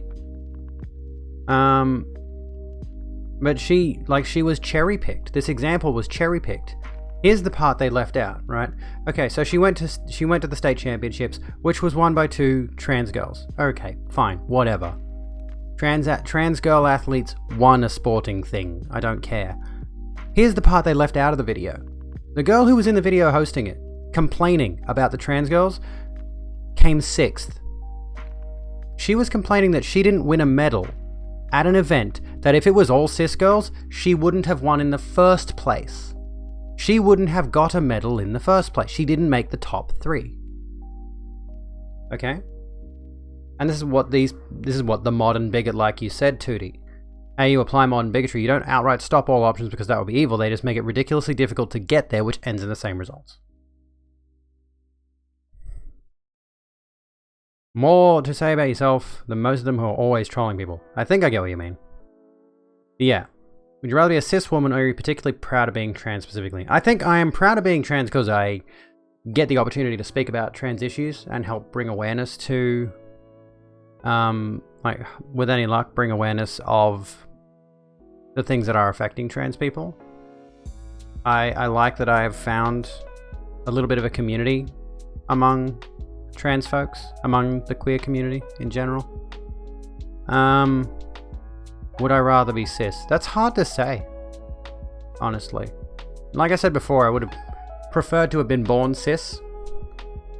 Save myself the emotional trauma. But, yeah, it's really a tricky topic. World as a fuck is such an underrated meme. It is, Yellville. I'm itchy, sorry, I'm fucking... Oh my god. Hey Tindero, how you doing? Thank you, I'm glad you think I look amazing today. It's funny because I'm like wearing just mascara, eyeliner, and I was wearing lip gloss, which is probably peeled off by now on the side of my mug, because I didn't want to put makeup on because I just got my laser done right before stream. So my face is all lasered up and hot and gross, and like if I turn this up a little bit, you can kind of maybe see... No, it's kind of gone down a bit now. But right after getting laser done, all of this area of my face was like red. And they tell you not to put any heat on it, stay out of the sun, don't sit in front of a heater or whatever. Try not to, if you're blow drying your hair, don't get the hairdryer on your face. Because they don't want you to, inflame the laser treatment for up to 5 days afterwards. So I do have to effectively stay out of the sun as much as I possibly can over the next 5 days. And the thing is, I put my mask on after I left the laser clinic, and I think because I was breathing into it, that might have inflamed it a little bit. After I took my mask off in the car, I was like, this is really hot. My face is really hot. You feel like transphobia also really brings out the anti-mental illness ableism? Yes, exactly. I did do a video on this. I did this on stream. I talked about this on stream the other night. About how... Where was it? Face is really... Thank you, Gingerbeard Man. Australia Day and transphobia? Yeah, I think that was the thing. If you go to my YouTube channel, there's a video called Australia Day and Transphobia. It's one of my most recent ones. And I talk about how somebody in a Facebook... like I mentioned, I shared a Facebook post that was just good morning to everyone except those who celebrate Australia Day. That was it. That was all I did. I just shared a Facebook post. I did add no commentary whatsoever. And this guy came to me, followed me to my personal share of the post on my own Facebook feed. My Facebook is public, I believe. So, you know, I don't really care. Whoever can comment on my Facebook feed, give me engagement. I don't give a fuck. But he followed me there, and the first comment he left me was, "You and your mental illnesses can fuck off." So he followed me to my page, figured out I was trans. I don't think I hide it exactly. Get it up, how you doing? There you go. And there was a back and forth. I was honestly teasing him a little bit. You know, I was leading him on to make him say more stupid shit, because then I turned it into content, obviously. Lip gloss has the staying power of runny moisturizer. My face is always hot. Thank you. I look awesome. Thank you so kindly, guys. And the grunge look, I like this look. I love this look. It's quite nice. I have got a few like leather wristbands over there, which are a little bit more grungy than this amethyst necklace that my sister gave me. But there's a bit of sentiment to the, the fact that my sister gave me this, not necklace, bracelet, sorry, of amethysts.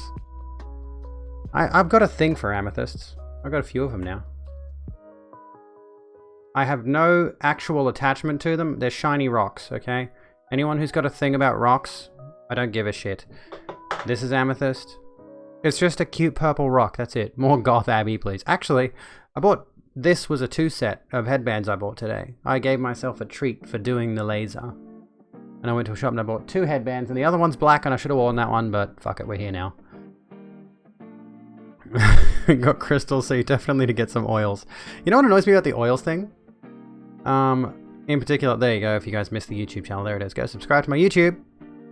Check out, I'm gonna try to add as many highlights to my YouTube channel as I can, and I'm also working on my next YouTube video, which will hopefully be out mid-February. My next YouTube video essay will be out mid-February is the goal. So I've got just over 2 weeks to get that one done. I gotta get it done, fam. I've only just started with the concept. I'm gonna be writing the script over the next few days, and then hopefully record, edit, and get it done by, at the most, the 15th is what I'm aiming for. Rogue Offline is the full streams. I'm the highlight. Oh, thank you. Liquid lipstick called Catsuit. I like that it dries and stays pretty good. I want to get a matte lipstick, actually. I've seen matte lipsticks.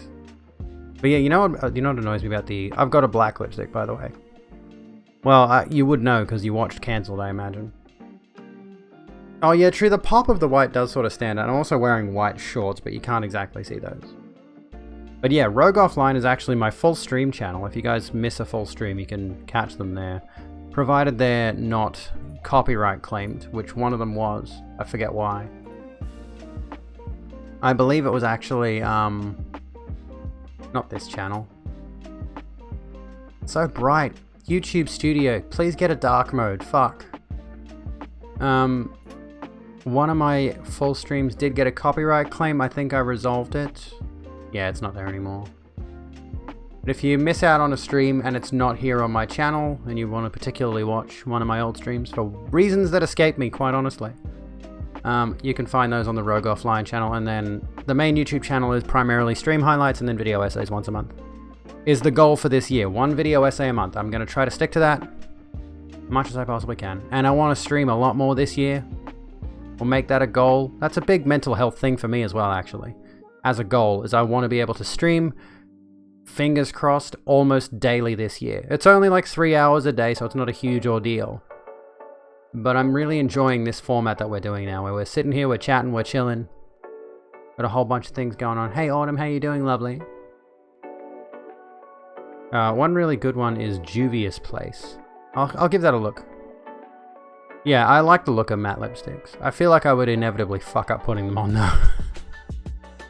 Geologist would be licking the screen at the rocks. I'm very tempted to get a little bowl and get there's a store near me that has these ones, these little rough ones.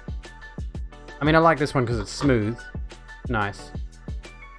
But I wouldn't mind just getting like a little bowl, little ceramic bowl or something, and sitting it on my desk and buying like 9 to 14 to 19 more of these and just filling it up. Filling a little ceramic bowl up with these little amethysts. And have it on my desk, and I can rummage my fingers through it for no good reason. Tumbled are the nice smooth ones, yeah. I like the tumbled ones. I would like to get a geode, but geodes are really expensive. Like stupid expensive. Welcome especially to the big Rogue ones. Room. We Oh my hope God, you Yellville. enjoy your stay. Welcome to the Rogue Room. Sit down, chill out, grab a drink. I messed that up. Fuck. Sit down, grab a drink, and chill out with us here in the Rogue Room.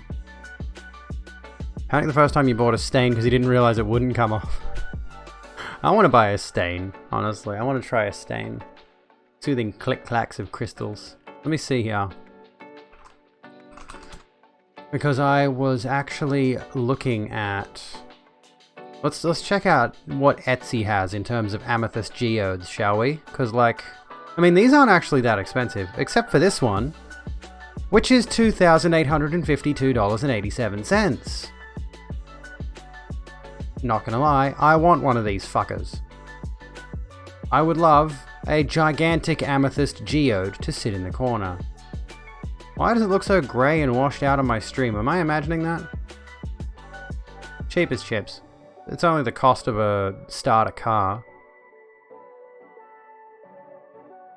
Why does my... Am I imagining it, or does my screen, my display look weird?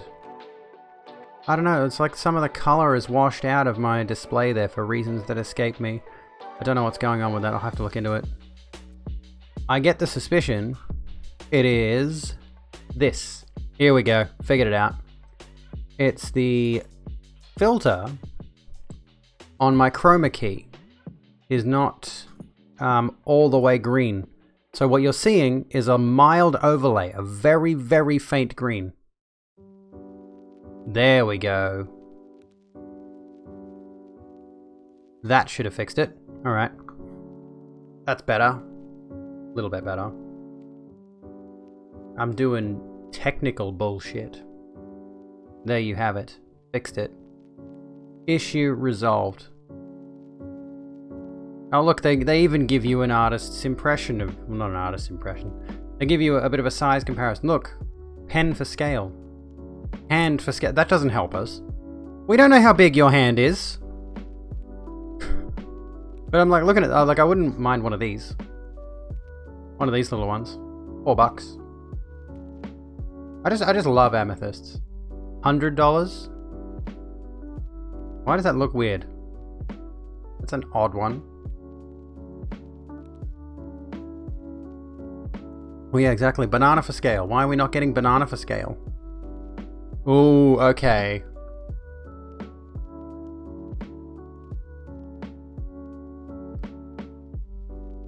Okay. I mean... I like lights, and I like amethysts. I am going to... wishlist this? I guess? Can I wishlist it? I can't wishlist it, so I'm just gonna bookmark this in my shopping folder for later. Dude, that is so going on the shelf if I ever get the money for it. That is fucking sick. I love it. $150 fucking dollars though, goodness gracious me. First one was 3K. Oh yeah, my first one was 7.5 because I was a dumb bitch. Very, very dumb bitch. By the way, here's a bit of life advice for you kids. If you get a $7.5 thousand loan out for a car, or I think it was actually closer to 9,000. No, I think it was 7.5 thousand or 8,000 or something. To get a car, spend less than half of that on the car. Save the rest of it for car repairs and shit. Don't be like me and buy a Dodge. Buy a used Dodge. First and foremost, repairs on it. If the car blows up, which it did, will end up costing you a further $3,000. You have to get a loan for.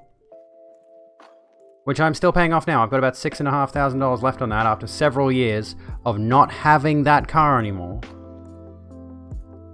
Don't be a fucking idiot. Look up the Crystal Castle in Byron. Alright, let's have a look.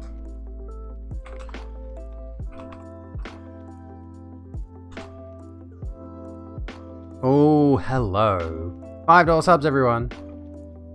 Subs are cheap, guys. You know, for the price of like... For less than the price of a KFC original tenders box, a regular one, which is $11.45, you could get yourself a tier 1 Twitch sub. Here at the Rogue Room. Here at Rogue Bitch. And it gets you 5 fantastic emotes. You get ad-free viewing, so you can swing by my channel anytime you want and not be hindered by the presence of advertisements, and you get my undying love and support. And I think there's also a subscriber lounge in my Discord, which is being used by no one, by the way. Not that you should use it, honestly. It's a bit classist to have a room specifically for people who subscribe. But I also feel it's a little bit of... You get a name color in my Discord server if you're not in there. You get a name color, which I think at the moment, for some reason, I haven't updated them. The, let me see. The name colors are grey at the moment. I don't know why, but the sub badge, the sub names in my Discord are grey. I need to change those. Also, the subscriber role falls underneath any other role in the server. So if you happen to be someone who plays games on PS4, that's going to take priority over your subscriber label. I need to fix that up. I'm sorry. What else is there for subs in terms of that subscription thing? I don't even know. Back for a bit until your partner returns with ingredients. Interestingly, one of your favorite Steven Universe characters is Amethyst. Bitch is honest. I have not played. I've not watched Steven Universe, but I've heard many good things. Okay, welcome to the home of the biggest and most beautiful crystals in the world. My room. Rock mysteriously appears 4 days from now. There was a gemstone Gwyneth Paltrow's goop was selling that was supposed to be put... Gwyneth, we need to have a chat about the vagina crystals and the exploding vagina candles. Yeah, don't buy American cars. A short scenic journey into Byron Bay's hinterland lies a magical sanctuary. Standing between two of the tallest crystals on Earth, sit in an ancient amethyst cave. Wander through the tranquil Shambhala gardens and rainforest. Indulge in a delicious lunch and homemade desserts. Come early and enjoy the day. I do have a Patreon role on my Discord, I believe. If I'm not mistaken. There should be one. You should have it. It should be automatically assigned. I'll go and have a look. I can't even find the fucking... There it is. Yeah, there is a beautiful bitch patron role. But for some reason, I guess maybe I need to sort out like priorities of which role goes where. Sit in an amazing amethyst cave, see rare and amazing giant crystals. Stop saying amazing. Take flight in the Wings of Eternity mural. Wander 5 hectares of botanical Shambhala gardens and rainforest. Be at peace with the largest stone blessing Buddha in Australia. Touch the World Peace Stupa, a project blessed by the Dalai Lama. Find yourself in a labyrinth. Join the daily experience at 12 PM and 3 PM. Children's playground. I like how it's just children's playground. That's all. It's the children's playground. Take home your own copy of the Crystal Castle Guidebook. This looks fucking cool though. Like, look at these crystals. The sinks in the toilet are made of a beautiful pink stone. Nice. I think I've seen like, I've seen gemstone sinks before. This kind of shit. So ridiculous.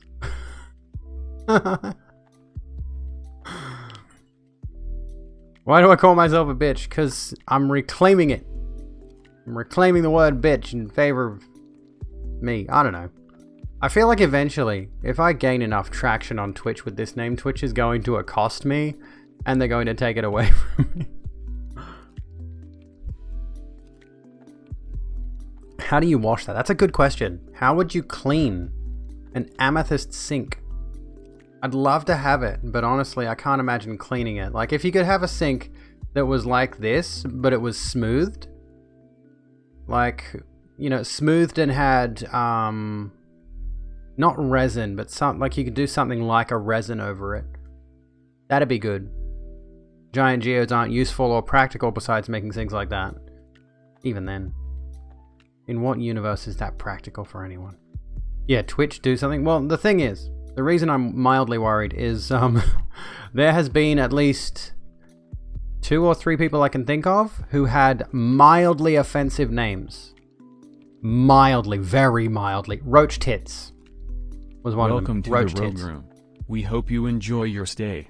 Casper's Wake Man. How you doing? Welcome to the Rogue Room. Sit down, grab a drink, and chill out with us.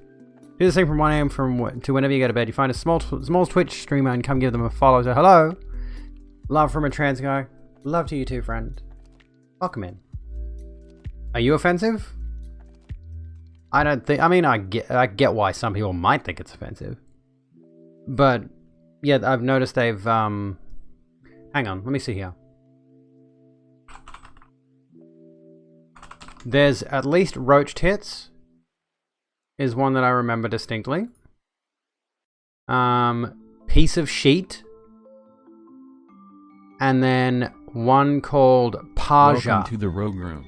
We hope you enjoy your stay. Stillborn, welcome to the Rogue Room. Sit down, grab a drink, and chill out with us, friend. Yeah, so those 3. Roach Tits, Piece of Sheet, and Paja. I don't know what Paja is. Maybe it's offensive in another language. But they... Oh, and It's Britney, bitch. And it was It's Britney B1 TCH. So these people have either had their names forcibly changed or they were banned from the platform and had to sort it out with Twitch. And the issue is, this is why I'm considering, here we go, we'll go through this. I'm considering changing it sometimes. I am considering changing from Rogue Bitch to something else. Honestly, maybe Rogue Beck, because Beck is the surname I go by with my projects. And Rogue was, funnily enough, one of the names I was tossing up before I decided on Abigail. When I was choosing my new name, my me name. So yeah, I considered Rogue Beck might be a... not Rogue Batch. The good thing about it being an X, the issue, of course, is that I stopped by Jambo's stream today and she immediately caught Rogue Bitch. Like, people see it and then it's like, oh yeah, that means bitch, clearly. That's what I'm worried about, is like these people, if I'm not mistaken, so what happened, when was this? This was back in late last year. Following 2 previous bans that were overturned as mistakes, yet another Twitch streamer has been suspended from the platform indefinitely due to what Twitch calls an inappropriate username. One streamer who has not yet had their ban overturned despite holding the username for a year and a half is It's Britney Bitch. This is what I'm worried about. Like, what if I build a brand around Rogue Bitch and then Twitch goes, oh hey, you, fuck yourself. And they're going to ban me from the platform. Which is stupid, because they will do something about this, but they won't do something about the blatant racism, sexism, homophobia, ableism, transphobia, ageism, the list goes on. The blatant bigotry that infests the platform, shit like this takes priority to Twitch. Somebody having a username that spells the word bitch out with a 1. And here I am, Rogue Bitch, with an X replacing the I. And I fully expect Twitch to act on it at some point, honestly, because as far as I recall, it's Britney Bitch, or it's now Britney A, did not have a huge amount of following when this happened. She did not have massive view counts or anything like that. She was just, around about my level, I think, in terms of viewership. And caught a ban for this. All that stuff is hard, though. Usernames is easy. Yeah, true. Twitch doesn't do anything that's difficult. Twitch doesn't do anything that requires them to make an effort. So yeah. What was I gonna say? So yeah, as she still doesn't have her account. Well, this did get resolved, I believe. I believe it did get resolved, and she changed her username to Britney. Excuse me. I'll see if she actually is still on the site. She's got a YouTube channel. Twitter, Instagram. It doesn't look like any of her socials actually link to a Twitch page. Let me see if I can, I wonder. Maybe she just stopped streaming. Let's try. Nope. Regardless, there was a case where somebody did get banned from the platform, and what happened was they were forced to change their name, but what happened is Twitch changed the name for them to something else, completely irrelevant, and they were not... I don't know how this is so difficult for them, but they changed that person's name on them without consulting them on what they wanted their new name to be. They just gave them a name change immediately, and Twitch has this thing where you can change your name once every 2 months, right? So if I change my name now, I can't change it until the 27th of March, right? So they changed their name for them and instilled that rule regardless. So what they ended up doing is just taking away that person's agency in their identity on Twitch. They just decided, you know what, we're going to decide for you. We're going to ruin whatever branding you have now. Which, if I see someone with a really weird username that's just like first name bunch of numbers, honestly probably not going to click on their streams. You can change your usernames, yes. Like I said, once every 60 days.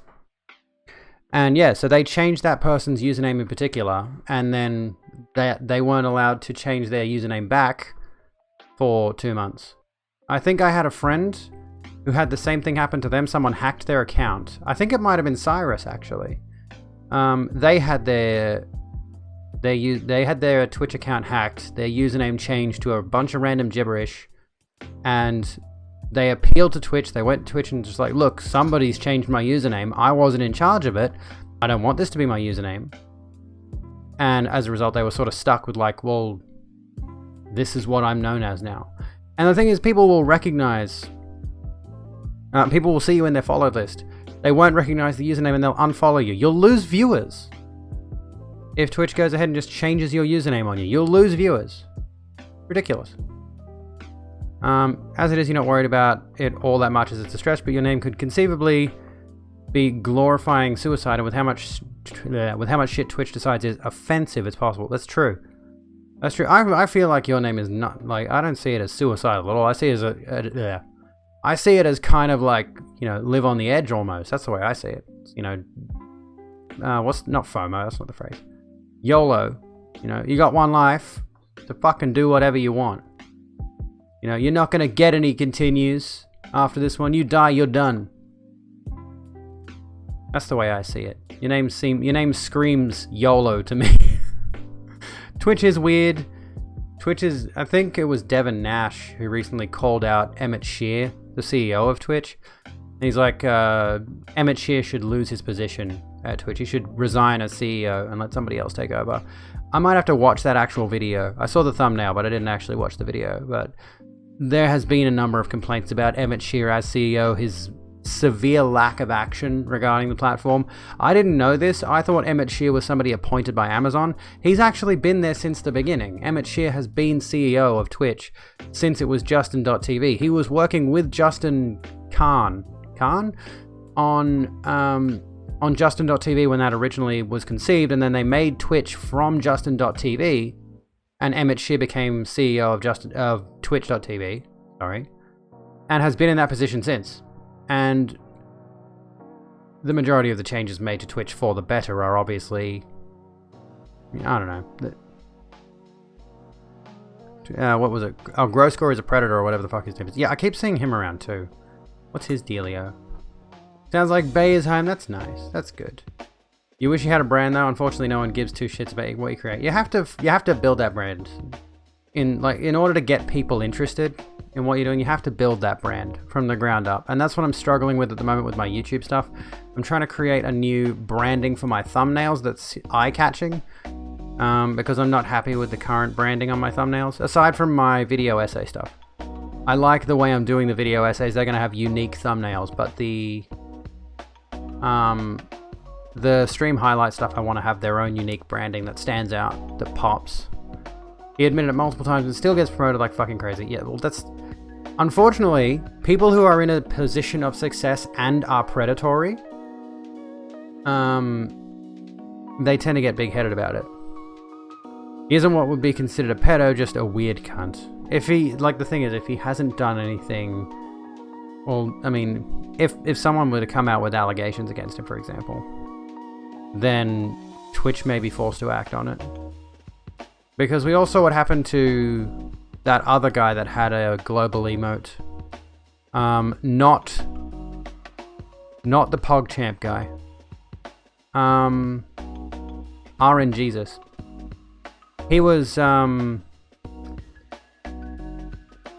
RNJesus was a global emote for a bit until the allegations came out against him. He was permanently banned from the platform. I think now he streams on YouTube. And he has a significantly lower viewership. You don't have to harm kids to be a pedo, it's the attraction. True. That is true. Did they choose the thug life, or did the thug life choose them? Unfortunately, these are the grand questions that I simply do not have the wisdom to answer. Although, okay, so, before we go any further though, we are about an hour and 40 minutes into stream. Well, an hour and 50 according to OBS, but that counts the 10 minutes intro. I am going to do a quick be right back, take a leak, maybe grab another drink, I don't know. Excuse me, and we'll be back shortly with some more chats. World is a fuck, remember that. If you are seeing an ad, you can't hear me right now, most likely, because I clicked the ad button. But if for some reason you're not seeing an ad, consider supporting the Scream, consider supporting the Scream. Grab those emotes, grab the ad-free viewing, and support your favorite chill chatting streamer, Abigail.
welcome back, Abigail.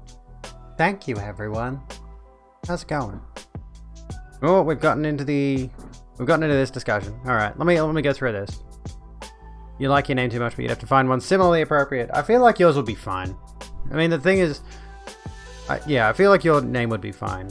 Unless somebody reports it and Twitch catches it in the system, and then it all comes down to if whoever it is that's reviewing the report thinks it's offensive enough. I mean, this is the thing, right? Is we constantly see usernames around the website that are blatant slurs.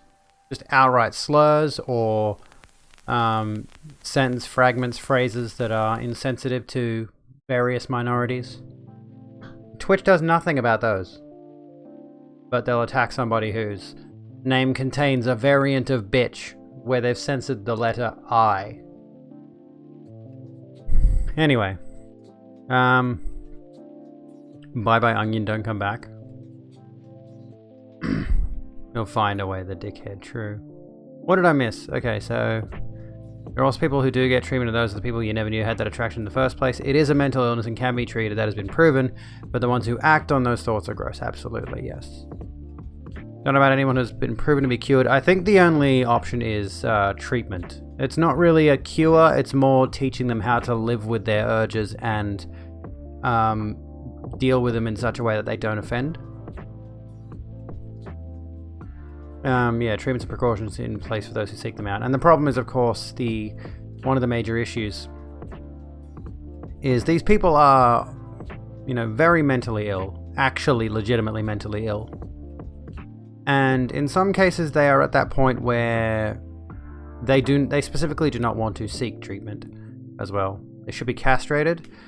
If that would suppress the urges, yes. If that would suppress any sort of sexual attraction they have, then yes. It feels really bad to say that because, we typically refer to stuff like, say, chemical castration and whatnot in a very, very bad light. It's not a good thing. But if the option is, certain people with disgusting urges no longer have those, or children are getting hurt, I know which one I'm choosing. We have a system specifically for keeping sexual predators out of jail, but had a need to keep someone caught with drugs in jail for 20 years. Yeah, there's a whole lot in there. That's a huge discussion, honestly. Rogue bench. I did do bench today, actually. On that note, I did bench today. My bench is not the best, but I was able to do five sets of 50 kilograms of bench, which was good for 5 reps each. So, I like to talk about fitness. How often do you folks work out? And if you do work out, what kind of exercises do you do? How do you keep fit? What are the ways that you keep fit in your day-to-day life? Because I've spoken on several occasions about my particular fitness regimen. Good night, Azera. Have a good one. Thank you so kindly. Get some sleep. It's almost 2 a.m. Get some sleep, please. Be rogue bench and make it a workout stream. I used to have a bench, actually. I couldn't do bench press in here. My room's not big enough for it, but I did used to have a little bench, but I eventually got rid of it. It was, you live on the 3rd floor and there's no lift. Oh no. I mean, that counts as cardio though, doesn't it? Walking up the stairs. Yeah, I used to have a bench. I would love to have a garage, honestly, to fit a bunch of fitness equipment in and hook up my PC or hook up another PC in there and do workout streams from the garage. That'd be sick, but reluctantly, or regrettably, I should say, not reluctantly. I do not have that sort of resource. It'd be really nice, but I don't. No workout routine. That's fine. You don't have to have a workout routine necessarily. But I mean, if anyone has any questions about fitness, I'm happy to answer them on the condition that you understand that I'm not exactly a fitness professional. I'm just someone who's been working out for about 4 years now, I think. I think I started in 2017. I think I distinctly remember the date, January 6th, 2017, as the day I started going to the gym routinely. And throughout that, the only time I've ever really stopped going to the gym was during the height of the pandemic here in Australia, when everything was closed down, obviously. And I was working out at home, which was good enough. Wasn't really too bad. I've got a set of dumbbells here. Couldn't really do cardio, but, you know, it is what it is. Being on your feet 6+ hours a day for work count? I think it does, personally. Depending on what you do, of course. But yeah, if you're constantly on your feet, standing up for that length of time it's not as good as an actual intense workout, but say you were working a shop floor, moving around, pushing roll cages, stacking shelves, or serving customers, or things like that. You know, standing up is better than sitting down. We'll say that much. You had gone to the gym for a few months, then right before the pandemic you got sick with bronchitis and never went back to the gym. Well, that's very unfortunate. I'm sorry to hear that. Oh my god, I gotta stop bumping my desk. That would be absolutely dreadful. Advice on how to learn to like exercise. It needs to become a habit. You need to spend 3 weeks consistently working out, at the very least, to start that habit off. And you need to find the kind of exercise that makes you... Oh, I'll stop shaking my leg because it's moving my whole camera around. You've got to spend at least 3 weeks building the habit first, and then you've also got to find the kind of workout routine that works for you, that makes you the most comfortable. And for me, I dived straight into weightlifting, and I have loved it since I started, basically. It's a really good sensation to feel your muscles burning when you're doing like the final 2 reps of a set or something like that. And don't overdo it. Yeah, don't exhaust yourself. There are a lot of people who jump right into the deep end. There is a friend of mine who has, I think, most certainly an addiction to fitness. The amount of times she's told me she's done 2 or 3 workouts in a day is obscene. You don't need that many workouts in a day.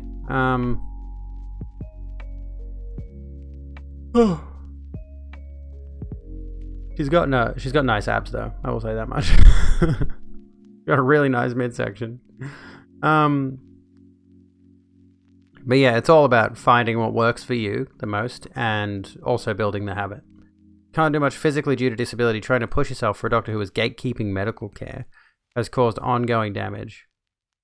Trying to push yourself has caused ongoing damage. That's unfortunate. I'm sorry to hear that. I'm also, I'm going to say something now if you do decide to go into weightlifting as a fitness thing. I don't compete in anything. But deadlifting is one thing that I've had several injuries from in the past. I was deadlifting around about 120 kilos one time. Didn't straighten my back enough and threw my back out, and it caused me to have to take a few weeks off work at the time. And then a few months later I ended up pulling my back again, less severely this time, but it still knocked the wind out of me and was tremendous pain. And recently, and here's an indication of the effects of estrogen, I was lifting 75 kilos and I was only on my 3rd set and trying to get the bar up, and I knew I couldn't do it, and I think I mentally psyched myself out, and I stopped myself before I caused myself another back injury. So at the moment my deadlifts are at their highest 80 kilos, which is, I've lost a lot of strength from taking test blockers and estrogen. Can you rant about something unrelated to anything? Go ahead, Broken. When you went to the gym one night, an old guy showed you a scar all up his arm. Apparently it was a workout injury with free weights. Ooh. He might have, I've seen where they pull a muscle or tear a ligament or something, and they open you right up to fix it. Maybe not nowadays, maybe back in the olden days. Back in the olden days. Why the fuck does dark chocolate cost more than milk or white chocolate in some stores?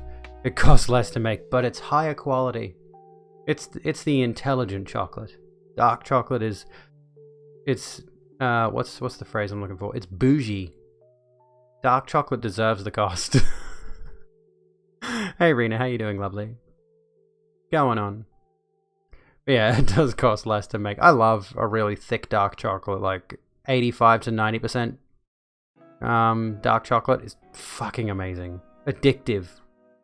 I used to think I would hate it because it's so intense, but it's so fucking good. It is great, and it is better for you. Has antioxidants and shit. Got that good shit in it. Thank you for the hydration. You hate bitter. It's understandable. But I am kind of, hang on a sec. Just lower my thing down a little bit. There we go. It is, it's an acquired taste, I will say. Definitely an acquired taste. Unpopular opinion, Dio, the band, is underrated. I've only listened to a few of their songs, but I like their music. You love dark chocolate, Tom hates it. I mean, that's the good thing is, like, if you've got a partner, and you like, for example, licorice. I like licorice. If I had a partner that hated licorice, I'd be like, great, more for me. You don't have to steal all my licorice then. Bitch. I mean, ideally, you and your partner would have a lot in common, but like, stay the fuck away from my licorice. I'm really thinking I'm gonna try to replace the batteries in those lights later. I think they're dying. I think the batteries are dying. Looks like it. Is it just me? Or does it look like the batteries in my fairy lights are dying? I don't know. Maybe it's just there's other lights in the room. They don't look like they're doing too hot. They look like they're on their deathbed there.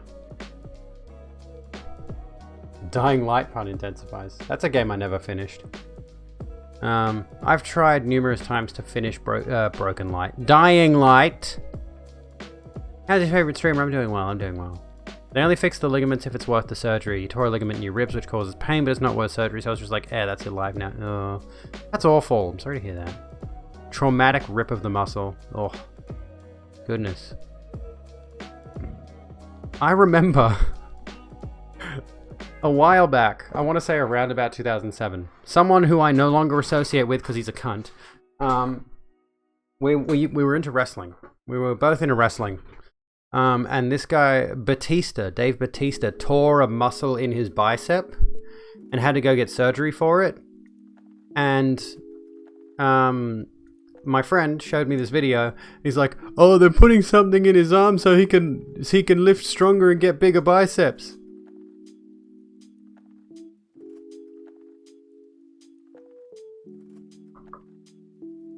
That's not at all how that works. Steroids, on the other hand. But yeah, he actually just like tore his muscle and they had to repair it. John Morrison getting his... Oh, yes! No, it wasn't John Morrison, was it? Unless John Morrison had the same incident happen. It was Joey Mercury who got fucked up by the ladder. Or something like that. I distinctly remember that. That was brutal. It was Joey Mercury. His face got fucked up and it became a big storyline thing for a while there. Yeah, it was a Hardy Boys versus Eminem match. I don't know all that much about wrestling, especially not current stuff. But that stood out to me. You know, back in the day, I was somewhat into wrestling, mostly because I liked the games, and I would pick up the PPVs every now and again. It's like, oh, WrestleMania 21 or whatever. Jeff the crazy fucker still does high flying shit. Yeah, he's fucked. Jeff Hardy is on every drug on the planet just to stay sober. I swear to God. Seen the guy lifting so much weight he got a spontaneous nosebleed. I believe that was Eddie Hall, who lifted 500. He lifted a ton. He lifted, I think it was how much did he lift? Hang on. What's Eddie Hall's deadlift record? Which I believe has been broken by Hafthor Bjornsson now. Yeah. Hafthor Bjornsson, who streams on Twitch, by the way. The guy who played the Mountain in the later seasons of Game of Thrones. Has lifted 1,104 pounds. Eddie Hall's record was 1,102. Set by Eddie Hall. And that one in 2016. Yeah, that one set in 2016. His nose started pouring with blood as he's doing the deadlift. Deadlift is insane, dude. Yeah, it is. Literally, we're on the same wavelength. Deadlift is ridiculous. And what he claims is after that, he says he basically blacked out while he had the bar up. Once he put it down, he effectively collapsed. He says he was blind for 2 weeks after the fact, like he could not see He had intense migraines. I think he still has side effects from it. And I mean, these people. I think Eddie Hall's actually started losing weight. Like, he's done his world record shit, and now he's like, I'm going to start losing weight, getting healthier. Because those strongmen are very, very powerful athletes. They are some of the least healthy athletes on the planet. Them and bodybuilders are distinctly unhealthy people. They are in, the health industry in a sense. But they are the very picture of unhealth, especially strongmen. A lot of strongmen, if they keep going, tend to die in their mid-30s. And I think Eddie Hall was approaching his mid-30s when he broke his record. Or when he broke the world record, sorry. And then after that started to come off that lifestyle a bit. As far as I know, his YouTube channel still heavily focuses on powerlifting and weightlifting in general and all that sort of stuff, but I think he has tried to shift quite a bit and has now lost quite a bit of weight. So he's no longer as big as he was when he lifted that 1,102 pounds. Found a clip of the guy snapping his leg and tearing everything his leg. Oh god. Oh god. Undertaker, Uncle Taker. Apparently he's an old family friend. He used to come play with you when you were really little. Oh, that's cool. Mick Foley is another one where it's just like, how does he... Yeah, you're right. How's he still walking? Jake the Snake Roberts. I believe he's had numerous issues throughout his life. Lots of drug addiction issues as a result of course, wrestling and... excuse me. The wrestling game is not for the faint of heart, I would say. I tried to get into wrestling a while back, a few years ago. I went to a pro wrestling course, sports entertainment wrestling. Got to run the ropes, got to learn a few techniques, but I never ended up completing the course, never went anywhere with it. It's one of those things where it's like, unless you have an in to the wrestling industry, you're not going to get anywhere, unless you already know someone. Like, the wrestling industry in particular is very much a family business kind of deal. And like with anything that results in you being in the media or really any kind of position of success, it's who you know. And there's a lot of these people, you'll find this person or that person is related to that person or this person, sort of thing. How the fuck is Shawn Michaels still walking? Good question. Dustin Rhodes, that's wait, which one's... Oh, is that Goldust? Because Dusty Rhodes is his dad, who's now passed on.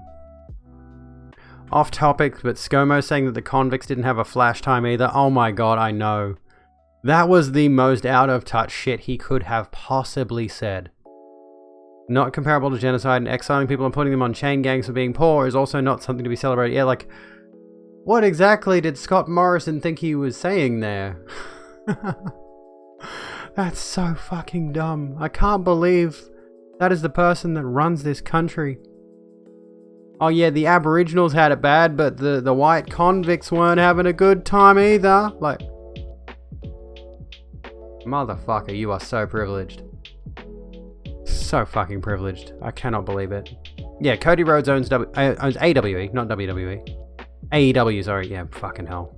I saw the correction right under it. AEW, All Elite Wrestling. Doesn't he co-own it with Jericho, with Chris Jericho, or... Let me check. All I know is I lost a bit of respect for Chris Jericho after discovering that, let me see, after discovering he made several big donations to the Trump campaign. Founders Tony Khan. Key people, Cody Rhodes, Executive Vice President. Doesn't say anything about Jericho in here, actually. Could have sworn he had a, I could have sworn he had some sort of managerial role in the company. Edge is somehow still walking and wrestling. Yeah, he was effectively booted out of wrestling for a while because they believed if he could break his neck and end his career, turn him into a quadriplegic. I believe it came out that the doctor may have been told to tell him that to get him out of wrestling because he pissed off a few people. And he didn't find out till years and years later. and as a result, he's only recently come back to wrestling. Because you'll find that wrestling is intrinsically built on a ton of under-the-table nasty politics. You know, for all that enjoyment you get out of watching these idiots run the ropes, there's a ton of shady background shit going on. All the fucking time. There's a good documentary. There was a good documentary about, like, the Attitude Era wrestlers. Beyond the ropes? Behind the rope? I can't recall. But it's all about, like, The Rock, Austin, Undertaker, Mick Foley, all those types of people from back then. Jeff Seed, he's one of those fucking, he's one of those aesthetic bodybuilder types. Made his whole career off, and honestly, let me just check something really quickly.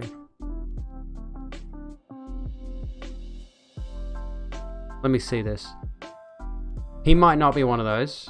I can't recall, but I mean, you look at the dude's fucking jawline and you can tell he's on steroids. Of course, he's on so many steroids. And an unreasonable, like, this is an unreasonable amount of steroids that this man is on. Look at the jawline, you can tell. But there are a few people who are in this exact same space, this aesthetics bodybuilding space. One of them recently cropped up on the subreddit Natty or Juice, and very clearly on the gear, absolutely, you know, cut to the bone in terms of, like, just angular musculature. So ridiculously, you know, aesthetically appealing in terms of, like, what bodybuilders go for. And he was going on about, and you'll find this a lot amidst this crowd, they tend to claim that they're natural bodybuilders, they don't have any steroids in them or anything like that. But it's demonstrably disprovable, you know. Some of these people have bodies that are absolutely unreasonably unrealistic.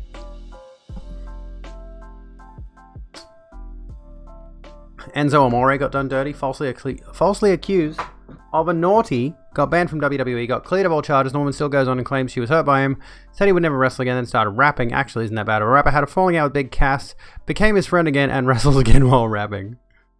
Bodybuilding is cool and all, but have you ever had fatty food? Agreed. They often like to tell you that, I mean, this is the thing though, right? These guys are on so many steroids, and to get as big as they do, they can eat as much as they want. Especially dudes like Callum Von Moger, he's another good example, who is one of the most accident-prone fucking dudes. Not Callum Scott, you fucking wank. Callum Von Moger, one of the most accident-prone bodybuilders I think I've ever seen in my life.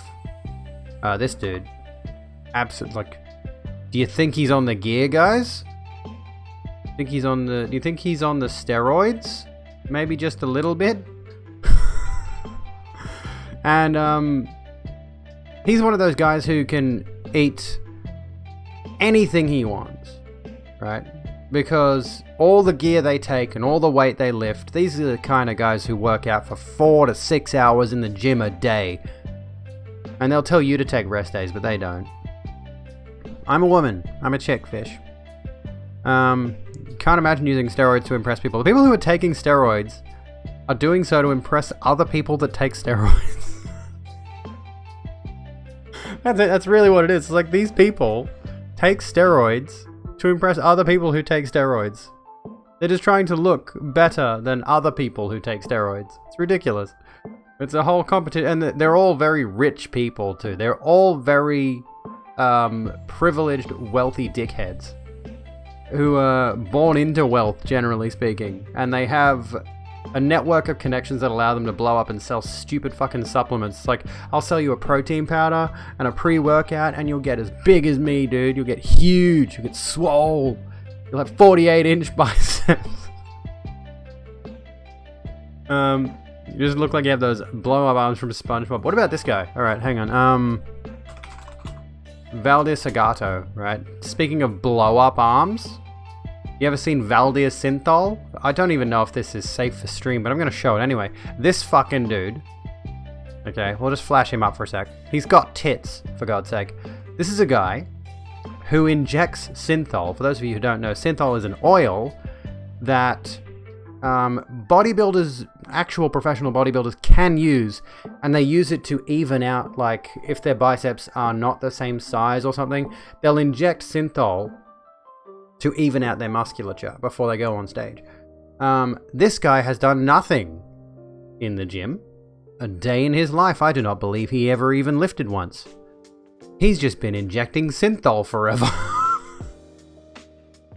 Like, you can tell by his... Well, I mean, maybe not necessarily. Look at the quality of this image, dude. Jesus fucking Christ. But, like... Is this a video? No. Like, it's just absolutely absurd. But anyway. Yeah. Synthol is fucking crazy. Who was that guy? Rich Piana. He used to be really fucking... He's dead now.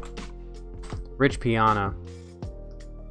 Another one where it's like he's just on every steroid on the planet, used tons of synthol, and all that sort of shit. It was ridiculous. Like, these kinds of bodies are unachievable. This is... When people say, like, this is an unrealistic body standard, this is what an unrealistic body standard is. Oh yeah, Jacinta, would you mind banning a dickhead for us? So hang on, what have I missed? Darby Allin's ex-wife works for WWE again now. Who's Darby Allin? I don't know who Darby Allin is. How is that word getting through my chatbot's ban filter, by the way? I don't know why... What? Hang on a second. My bot has got that in there. He's not using any unique characters. What the fuck? The chatbot is supposed to ban that. I don't know why it doesn't do that. That's weird. In the ban list. I added in, you know, I had to do this one by one. Let's add... Like, I had to add those in, one by one. All these different variations on slurs. And I had, like, there's so many in here, like people replacing letters and all this kind of shit. Anyway. And the bot is supposed to ban people who use them, but it didn't, it's for some reason not working, so I'm going to be sending a scathing letter to Streamlabs chatbot. To Streamlabs and just be like, hey, your bot doesn't ban people. Whoever mods should handle this before Rogue talks about problem dudes. Just report and move on, yeah. I mean, they're a nobody account. Account created December 23, 2019. I have to ask, like, why do you come to people's... You're a nobody. You're literally a nobody. You have nothing. So, what do you gain from coming to somebody's stream and harassing them and their community? Like, what exactly do you get out of it, you know? You can't answer me, because you're in the naughty corner, but, like, what do you gain from it? What do you really get from proving to the world that you are a useless, hateful, spiteful little nobody?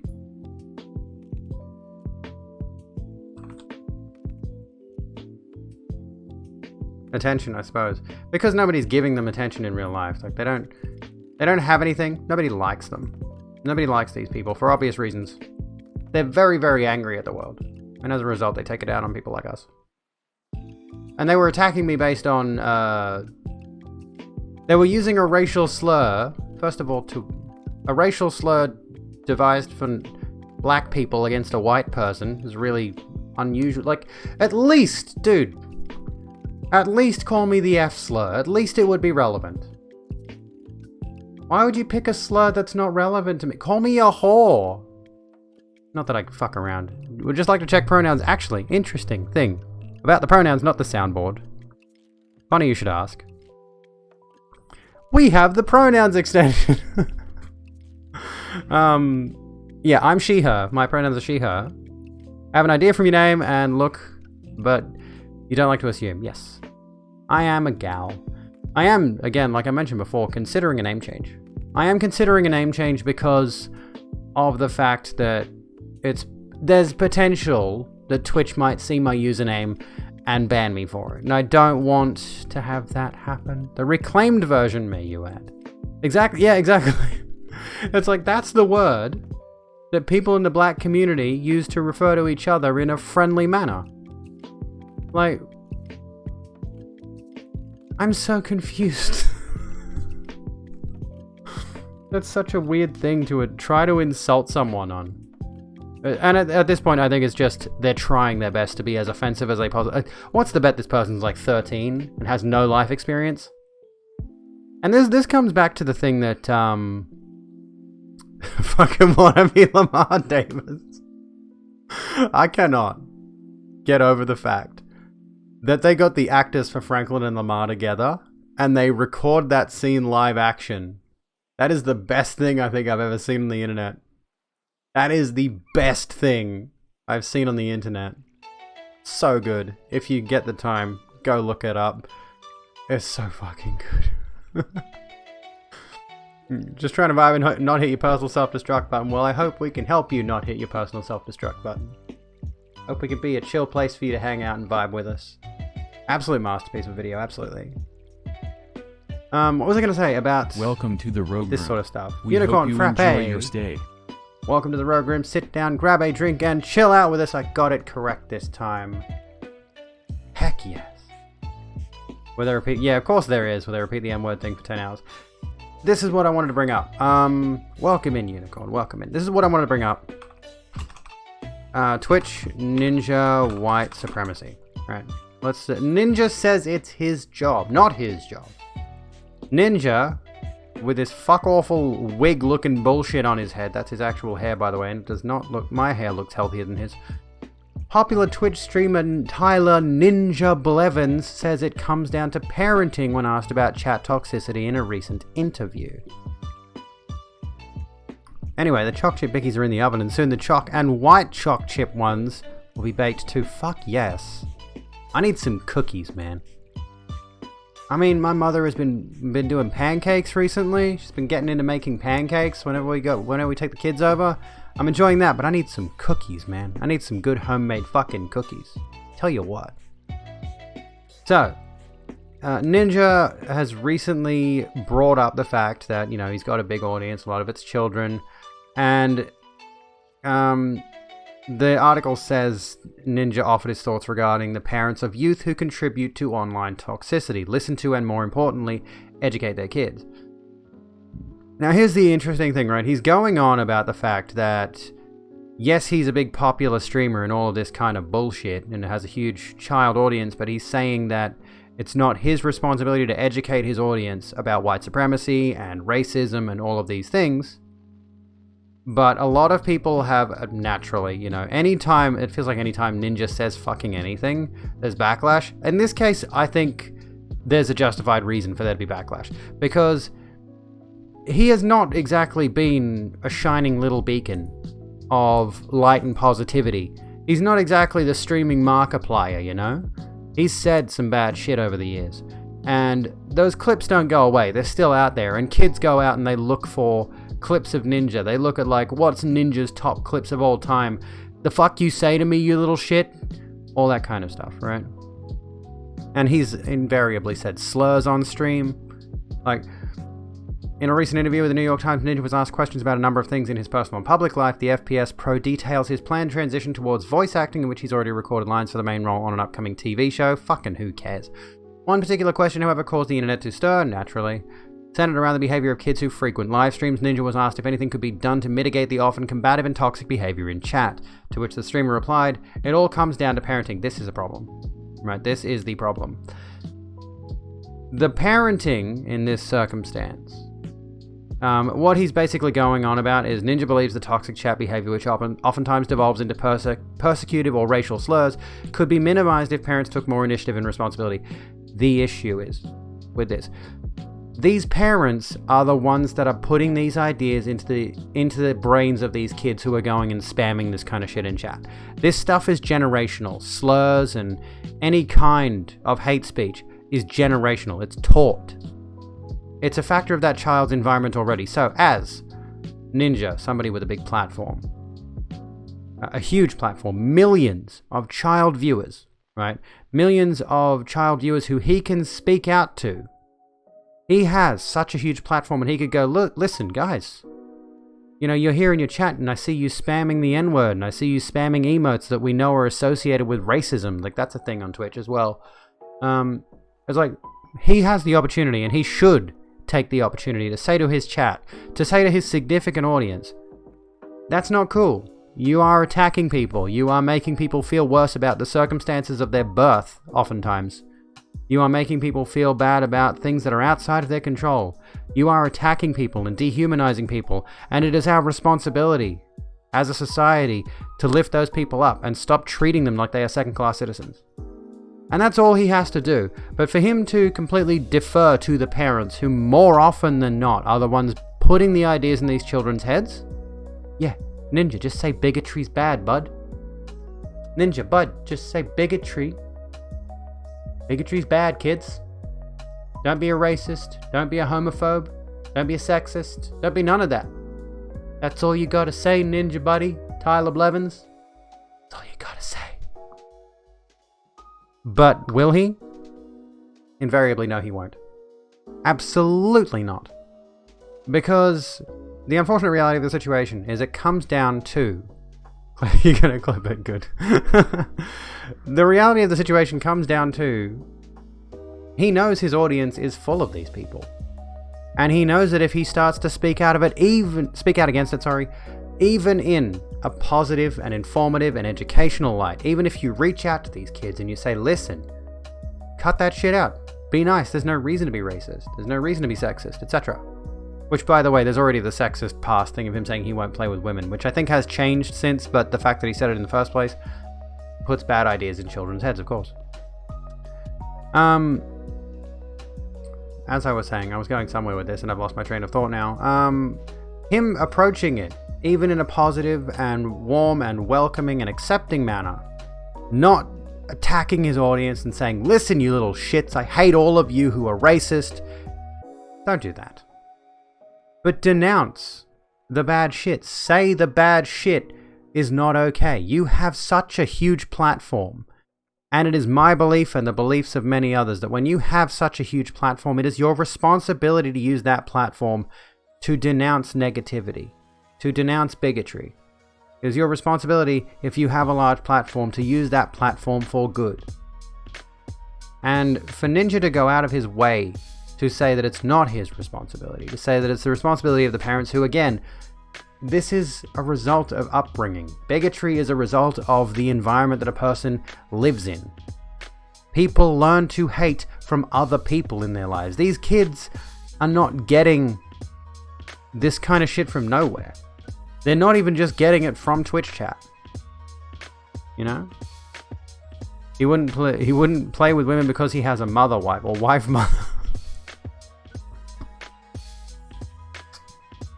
The issue, of course, with the women thing, with the I won't play with women thing, was the idea that, of course, on the internet, if the internet sees a male and a female content creator collaborating on something, the internet immediately assumes those two that are collaborating on that thing are dating.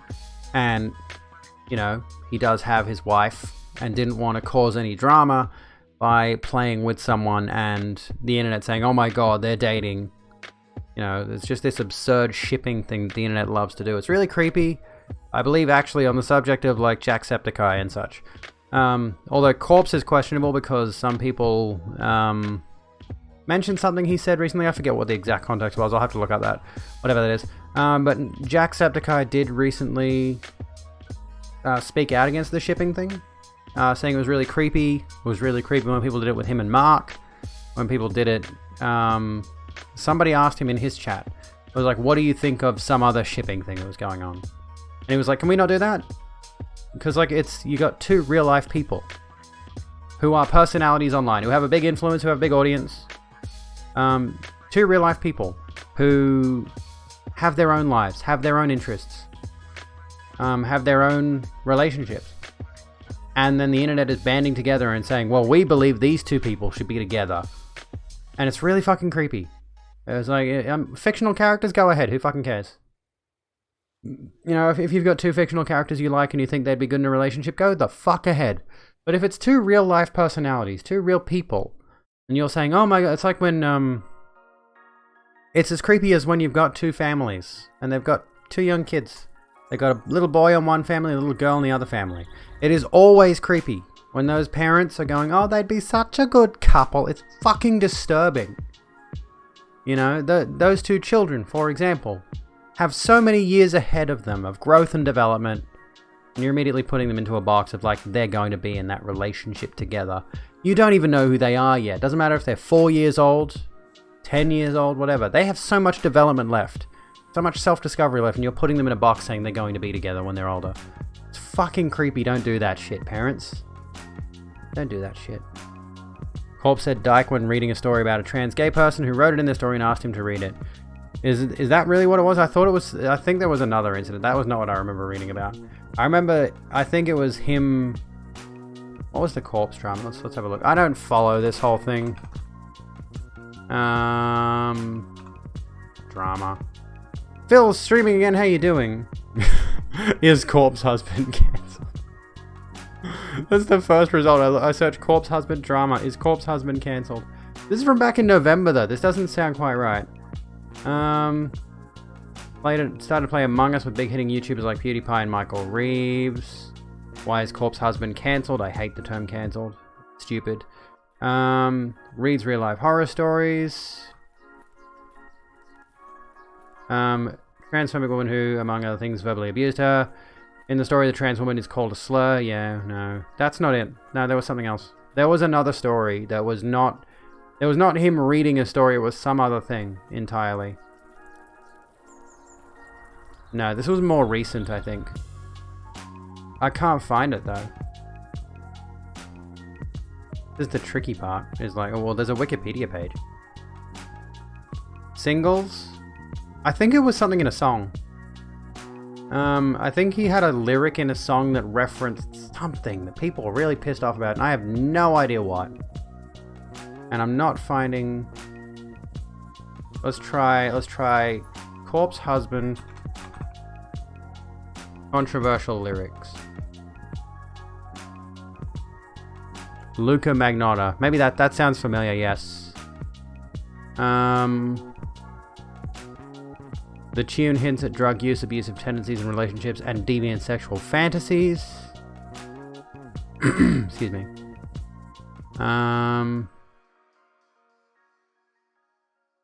Let me see here. Why is his voice so deep? That's not it. No, it was just asking and answering questions about him. Killed her cat like I'm Luca Magnotta. I see. There's a cat killer, murderer, and necrophile. Alright. That would explain... That's probably it then. Edgy way of... Yeah. Yeah. I think that was the situation that everyone was pissed off about.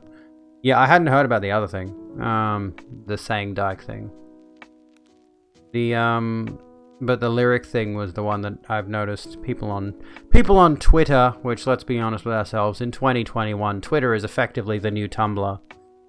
And even then, it does feel like Twitter is going by the wayside in the same way Tumblr is.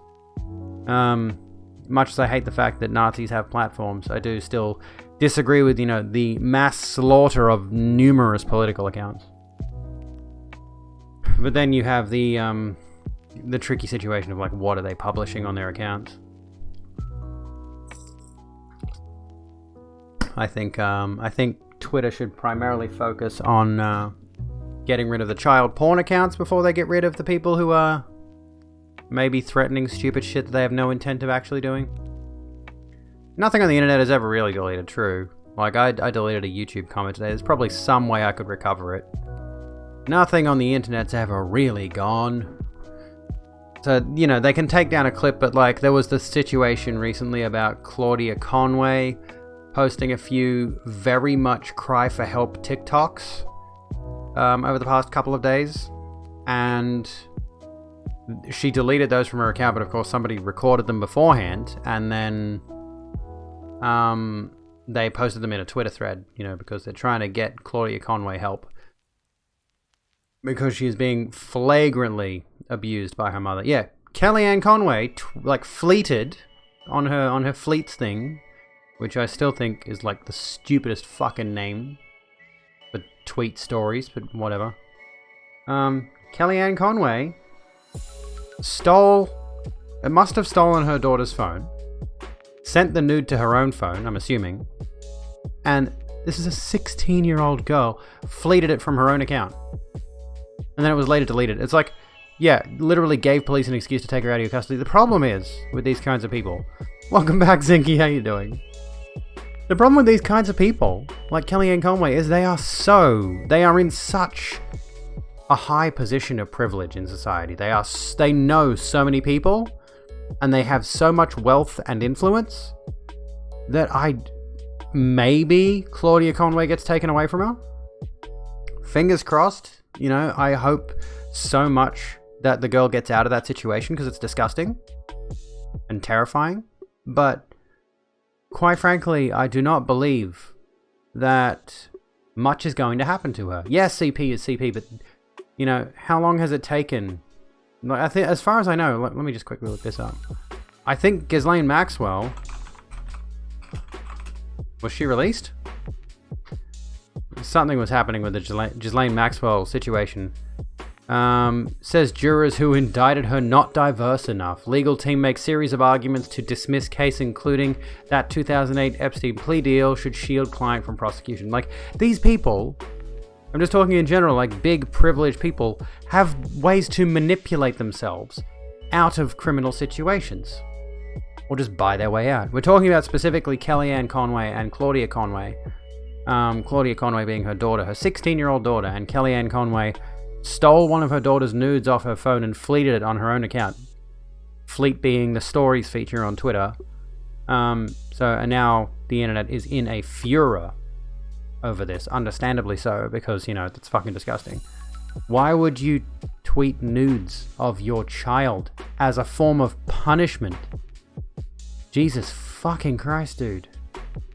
And I think all of this is like boiling over to Kellyanne Conway receiving a ton of bad PR, but until we see her going to prison over this, which she absolutely should go to prison over this, I don't think anything's going to happen. Kellyanne Conway daughter, 710 tweets in the last hour.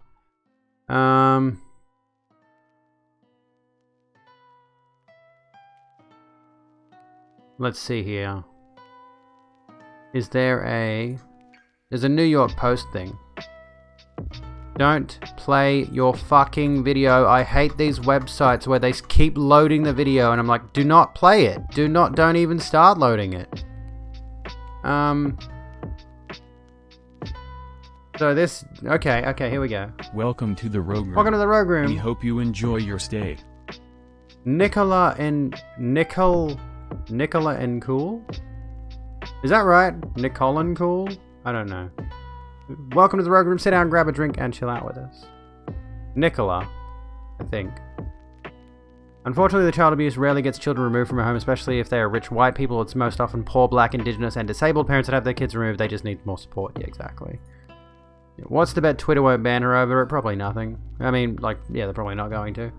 The situation is Kellyanne Conway investigated by cops after nude photo of daughter Claudia posted. Nicole, there we go. Thank you, Nicole. Welcome to the Rogue Room. Police have launched an investigation into a topless photo of Kellyanne Conway's 16-year-old daughter Claudia, which the teen says was posted on her mum's Twitter, and cops paid a visit to the family's New Jersey mansion Tuesday.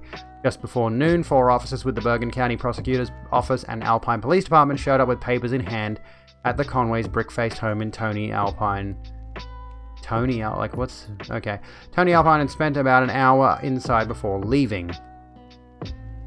Alpine Police Chief Christopher Belcole confirmed that the probe was underway. An investigation is being conducted. No additional information can be released, Belcole said, noting that records regarding juveniles are not made public. On Monday, Claudia Conway took to her TikTok account to address a topless photo of herself that was apparently tweeted on her mother's Twitter fleets, which automatically deletes posts after 24 hours. Claudia said she believed that either her mum accidentally posted the pic or her account was hacked. Definitely hacked. How is that an accident? Nobody would ever have any photo like that. Ever, Claudia said in a since-deleted TikTok. So, Kellyanne, you're going to fucking jail. Yes, power, queen. Send your mother to jail, please. She sounds like an absolutely fucking disgusting human being, Kellyanne Conway. Like, there is something sincerely wrong with this person. What does she do, by the way? What the fuck does Kellyanne Conway even do? Former counselor to the president.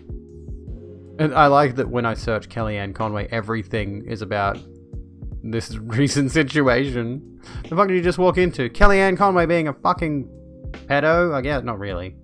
Being an abusive mother, though. How you doing, how you doing, Lick? What's going on?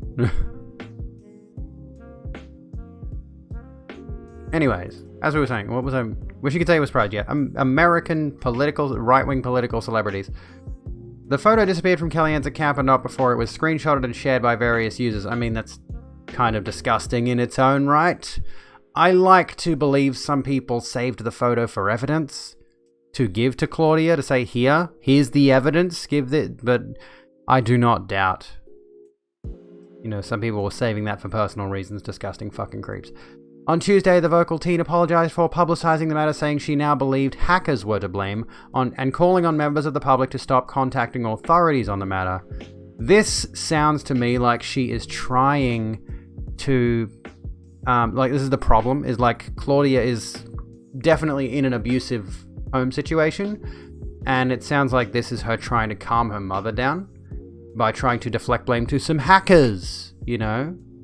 Or like, you know, this is the situation, like she's in an abusive household and she's trying to calm her mother down to stop further abuse for the time being. It's definitely a Stockholm Syndrome kind of situation, unfortunately. I know my mum would never ever post anything to hurt me like that intentionally. I do believe she was hacked. Definitely. She is definitely deflecting. Do I see a future on Twitch? Absolutely. Yes. Claudia said in the mea culpa, adding that she was going to take a break from social media. I want to apologize for making this all public. She is absolutely trying to... I think... I want to suggest... Where is my... Jacinta, you're not there, are you? Account created 3 minutes ago? Get the fuck out, dude. Does anyone feel like reporting someone for me? Stop wasting my stream time, dude. Jesus Christ. Why? Oh, look.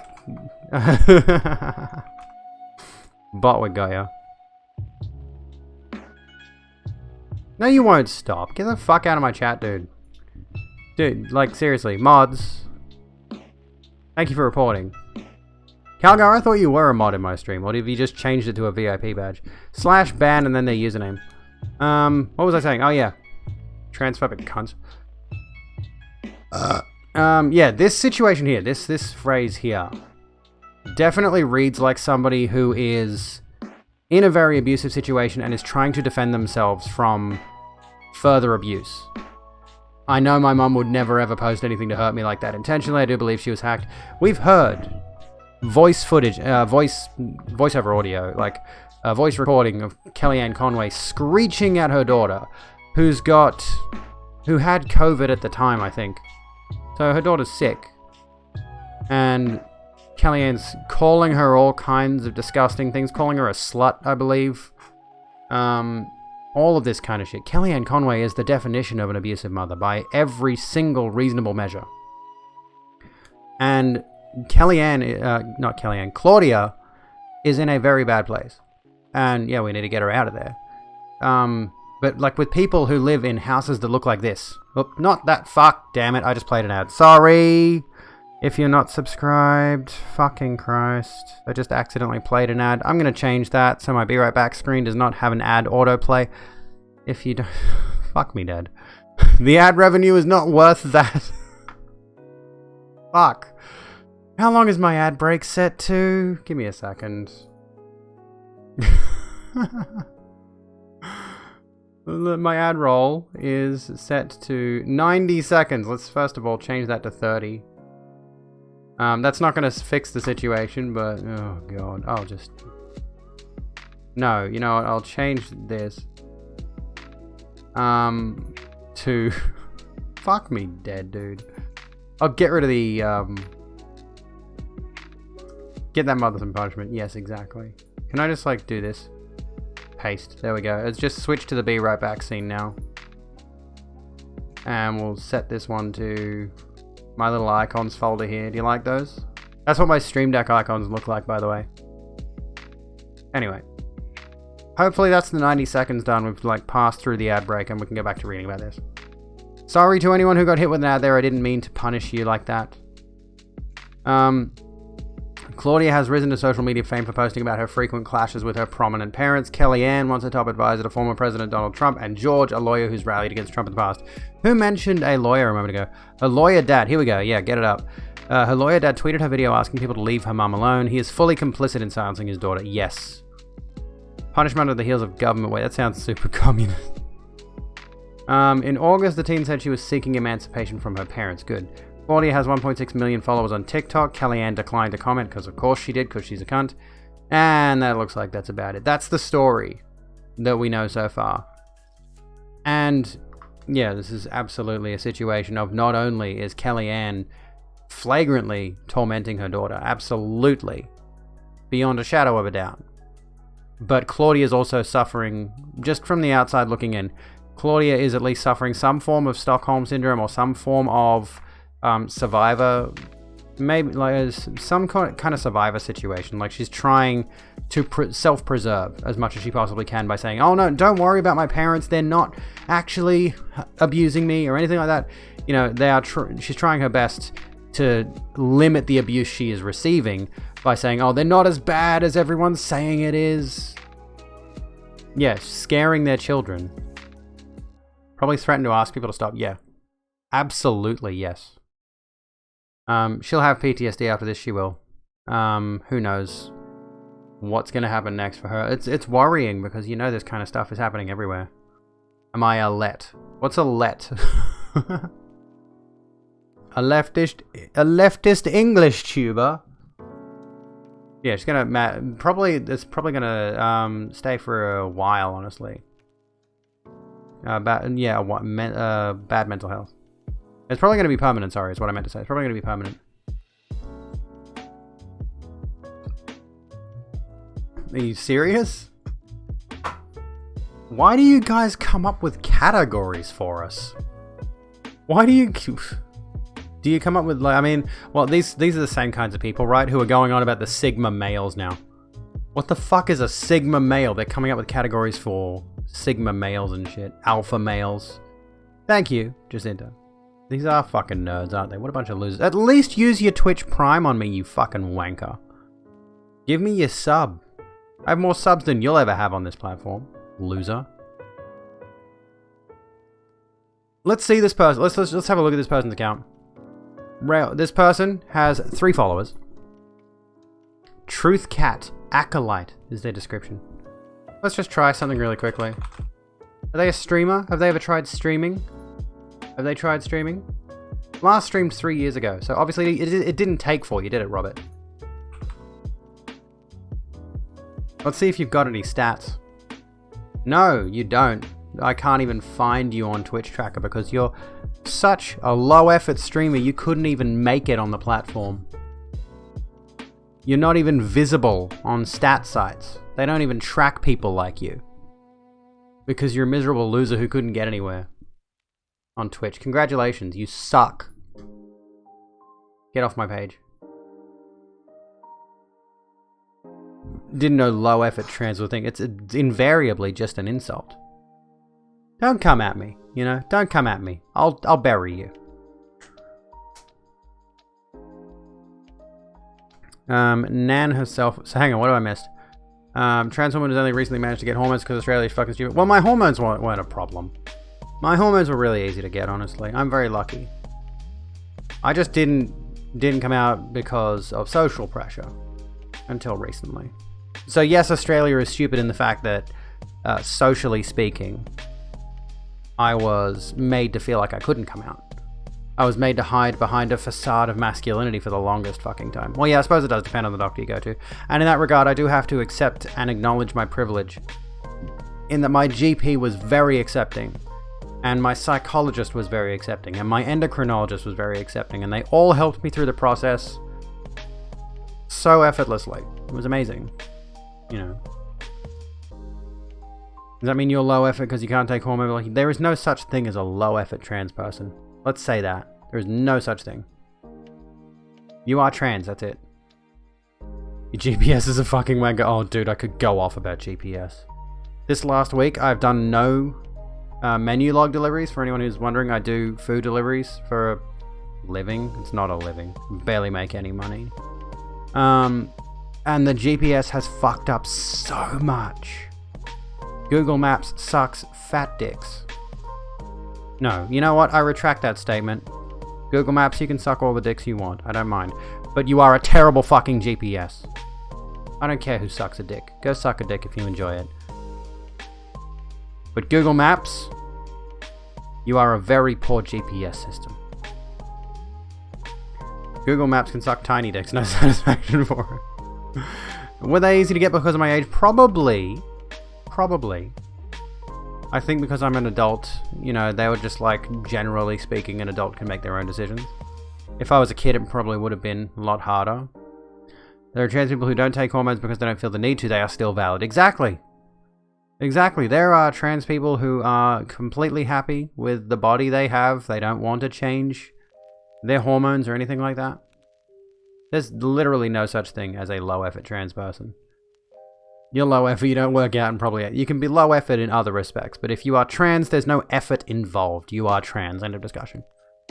Does Australia have a tipping culture? I don't think so. I think minimum wage is across the board in this food service industry, but there are restaurants you can go to where they will have tips on the receipt, which is entirely at the discretion of the customer, and everyone who is working on staff is still getting paid a proper wage working at restaurants. They're not getting paid below minimum wage and have to make up the rest of their income on tips.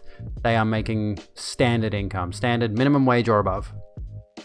But yeah, there are restaurants I've been to where they're just like, if you're signing the receipt or whatever, you sign the receipt, I don't know. You can offer to tip. It's up to you at certain restaurants. You're not going to tip at McDonald's, for example, but it's entirely a personal choice. There's no one's losing money on the business being greedy, for example, because that's all tipping culture is. That is all tipping culture is. Like, if you run a cafe and you're paying your workers $2 an hour and expecting them to make up the remainder of it in tips, you are a selfish, greedy fuck, and you don't deserve your business. Really has a little bit of tipping culture, but not a big one. In Britain, you're not allowed them yet because you can't have hormone blockers until 18, which is stupid. Literally used to stop puberty and transform into the other gender. Well done, Britain. Exactly. I'm so sorry to hear that. It's the worst. I fucking hate that, dude. And even then, it's like if you are a teenager who's like 15 and you want to go and try to get puberty blockers and you do go through the system, probably still going to take you like 3 years going through the courts. And by that time, you're already 18 and you've already gone through a full puberty. Like, it's fucking ridiculous. Tips are considered rude in Japan. If you insist, you are considered a bad person. I wonder why that is. I wonder what the cultural expectation of that is. That'd be an interesting thing to look into. Some will, some won't. Same in the UK. But then kind of never expected a tip being a Domino's driver. But when you get tips, it's like fucking A. That's the thing about menu log, right? About delivering food. Is when you sign up to it, they'll say to you that any tips you receive are 100% yours to keep. The company takes none of the tips because typically it's cash. It would be very difficult to receive a tip.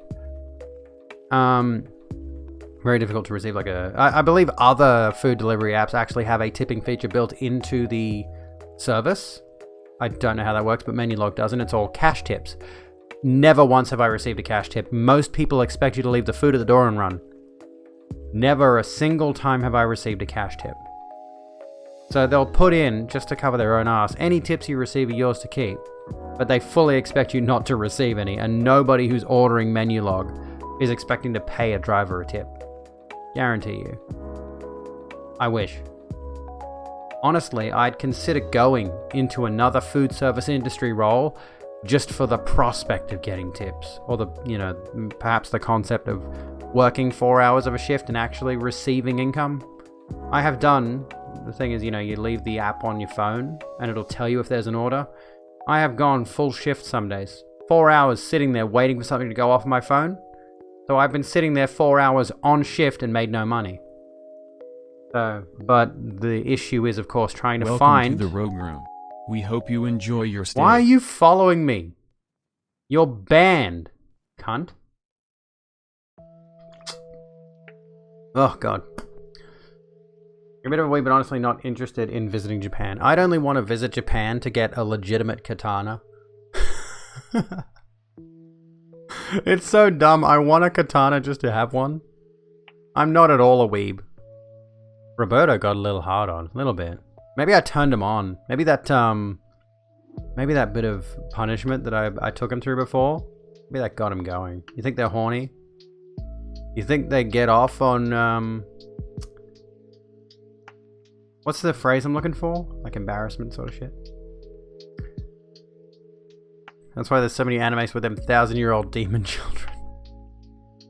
American restaurants, people always gave you serial killer vibes. They're too nice, but they're just trying to earn tips. Yeah, true. I would like to see the landscapes in Russia, like some of the mountains. Not Russia, Japan, sorry. I don't know about Russia. I don't know what Russia has. But some of the mountainous regions of Japan look gorgeous. But I mean, I would also like to see places like Tokyo. I'd like to see their ridiculous neon-lit cyberpunk cities. Even though it's not really cyberpunk, it's just the neon. Humiliation fetish. Thank you, Jacinta. Thank you. That's the one I'm looking for. Unfortunately, the menu log Uber Eats are really the only option for you as a disabled person when you can't make food, and because of DSP, you can't afford to... Yeah, I feel that. The thing that I found, which is highly amusing, majority of the customers I would deliver to would be living in higher income suburbs. They could absolutely afford to tip me. They don't. They choose not to. I deliver to your door, and you decide not to tip me, you cunt. Wealthy fuckwits. May go as soon as possible. I won't be able to. Twitch isn't exactly paying the bills right now. They won't let the trade die. True. They probably won't. It will be passed down generationally. In the same way that practicing... what's the phrase? Like European martial arts, for example. Someone I spoke to a while back used to do historical reenactments. And he had formal sword training. Like long sword training and stuff like that from someone, been passed down generation to generation, this skill of not making the swords. I think the guy was also a blacksmith, which may be the same kind of thing, passed down generation to generation. But actually, knowing how to use the sword was also a skill that they don't generally just train classes of these people, because it's not really a worthwhile career investment. Convincing Welcome people to spend to the money on Rogue that. Room. We hope Keith you for enjoy your 747, stay. welcome to the Rogue Room. Sit down, grab a drink, and chill out with us. How are you doing tonight? Humiliation fetish is basically what it sounds like. People who get off on being humiliated. People who get off on the idea of being, dragged around the streets with a dog collar around their neck.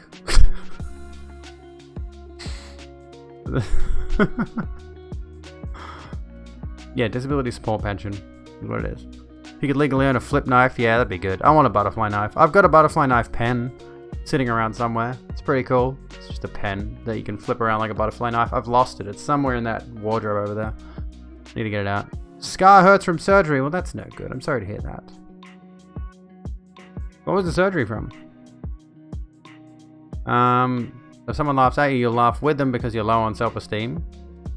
No. That's not quite it. If someone slaps you and calls you a wee baby, you get a bonus. Yes, that's what humiliation fetish is. Paragon Warlock. Alright, let's look this up. Yeah, humiliation fetish is weird. Paragon Warlock knives. Let's have a look. These are cool. These are fucking cool, dude. Am I allowed to show knives on the stream, or is that illegal? I wouldn't mind one of these, but of course, if you are swinging this shit around, you could potentially get yourself injured. I'm gonna look something up really quick. There is a place called Samurai Museum JP, which claims to have authentic Japanese katana. I want a Tanto, honestly. Yeah, oh my fucking god. The fucking price is $26,000. Authentic Japanese sword Tachi unsigned. Fuck me in the ass with a cactus. Yeah, I'll stick with the fake replicas, I think. All good. Welcome back, Gingerbeard Man. We're about to call it, I think. It's been going for about 3 hours. It's probably about time we called it, hey. Why are they out of stock? That seems dangerous. There are too many out there in the world. Very fucking dangerous. I have... I'm just thinking to myself, like, do we want to raid somebody? Please stick around for the raid if you're interested in checking out someone new. But I'm just looking. Who is someone we can check out? We did... I think I raided Emmy recently. I'm looking at, like... this is a complete detachment from anything I do here. I mean, I used to do a ton of Soul stuff, but Lance McDonald is playing King's Field. Lance McDonald is a big Souls streamer YouTuber, and I'm interested in raiding him to see how King's Field is. But it is a very slow PS1 game that he's playing. Hydrate, thank you, Keeper. A guy with big tits. Maybe? Oh my goodness. Barjo's on the front page with 2.2 thousand viewers at the moment. See you again, Zinky. Have a good one. Cringy AF. I don't know if I want cringy. Oh, hang on. So it's a YouTube video. I thought you meant like someone we could raid. Oh, I see. Okay. Big packs. Barjo is cool. If you get the time, check out Barjo. It's a very entertaining streamer. But he's one of those guys who's got tons of viewers, and it's like every time I see him live, I'd love to raid him, but he's got tons and tons and tons of viewers. So yeah, we're gonna call it here. We're gonna raid somebody. Well, you know what? We got our outro scene. We have the outro scene now. It actually looks alright. It looks okay. I like how this looks now. I color adjusted it a bit. You know, what do you reckon? A pretty chill outro. Here's me on my billboard up here in the corner. How you doing? Let me think. Who can we raid? I'm trying to, like... I don't know. I'm trying to vary it up so I don't raid the same people all the time, you know? Why is it the people that I interact with? Hey, Supreme, how you doing? You're catching us at the tail end. Why is it the cool people I hang out, I talk to all the time on Twitter have tons of viewers, and thus raiding them feels irrelevant? I don't want to raid someone who's got thousands of viewers. Supreme! There you go, friend. And I also don't want to raid someone who I'm not familiar with their content. So therein lies that problem.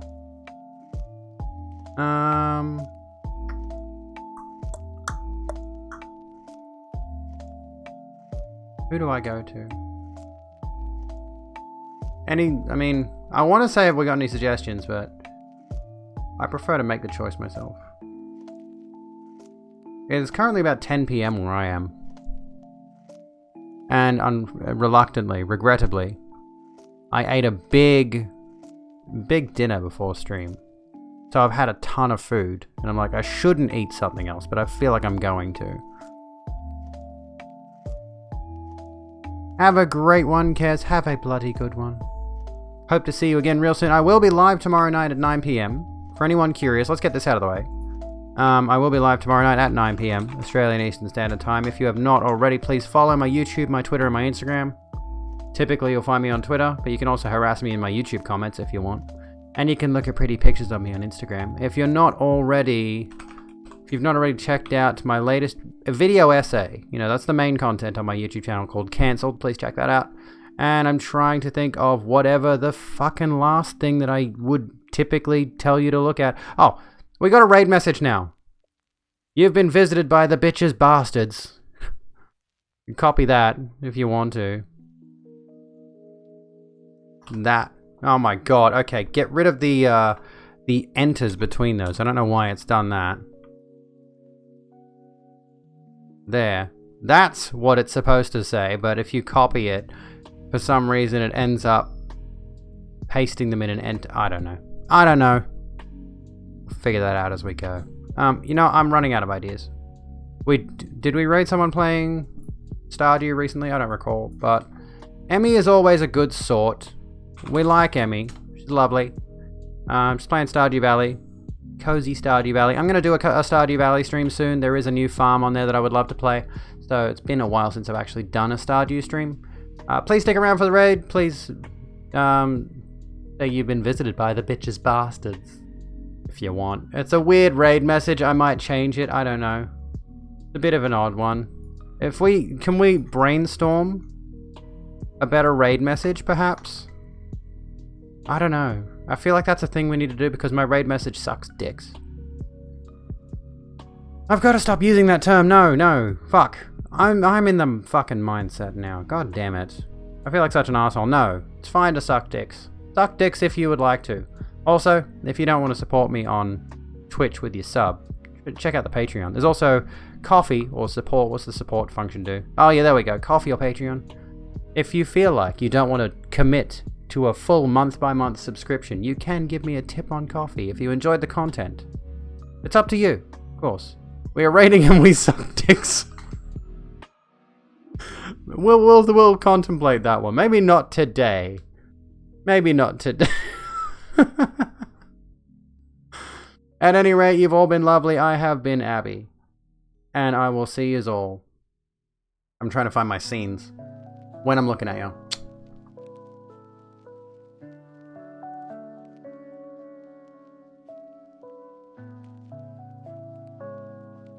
File.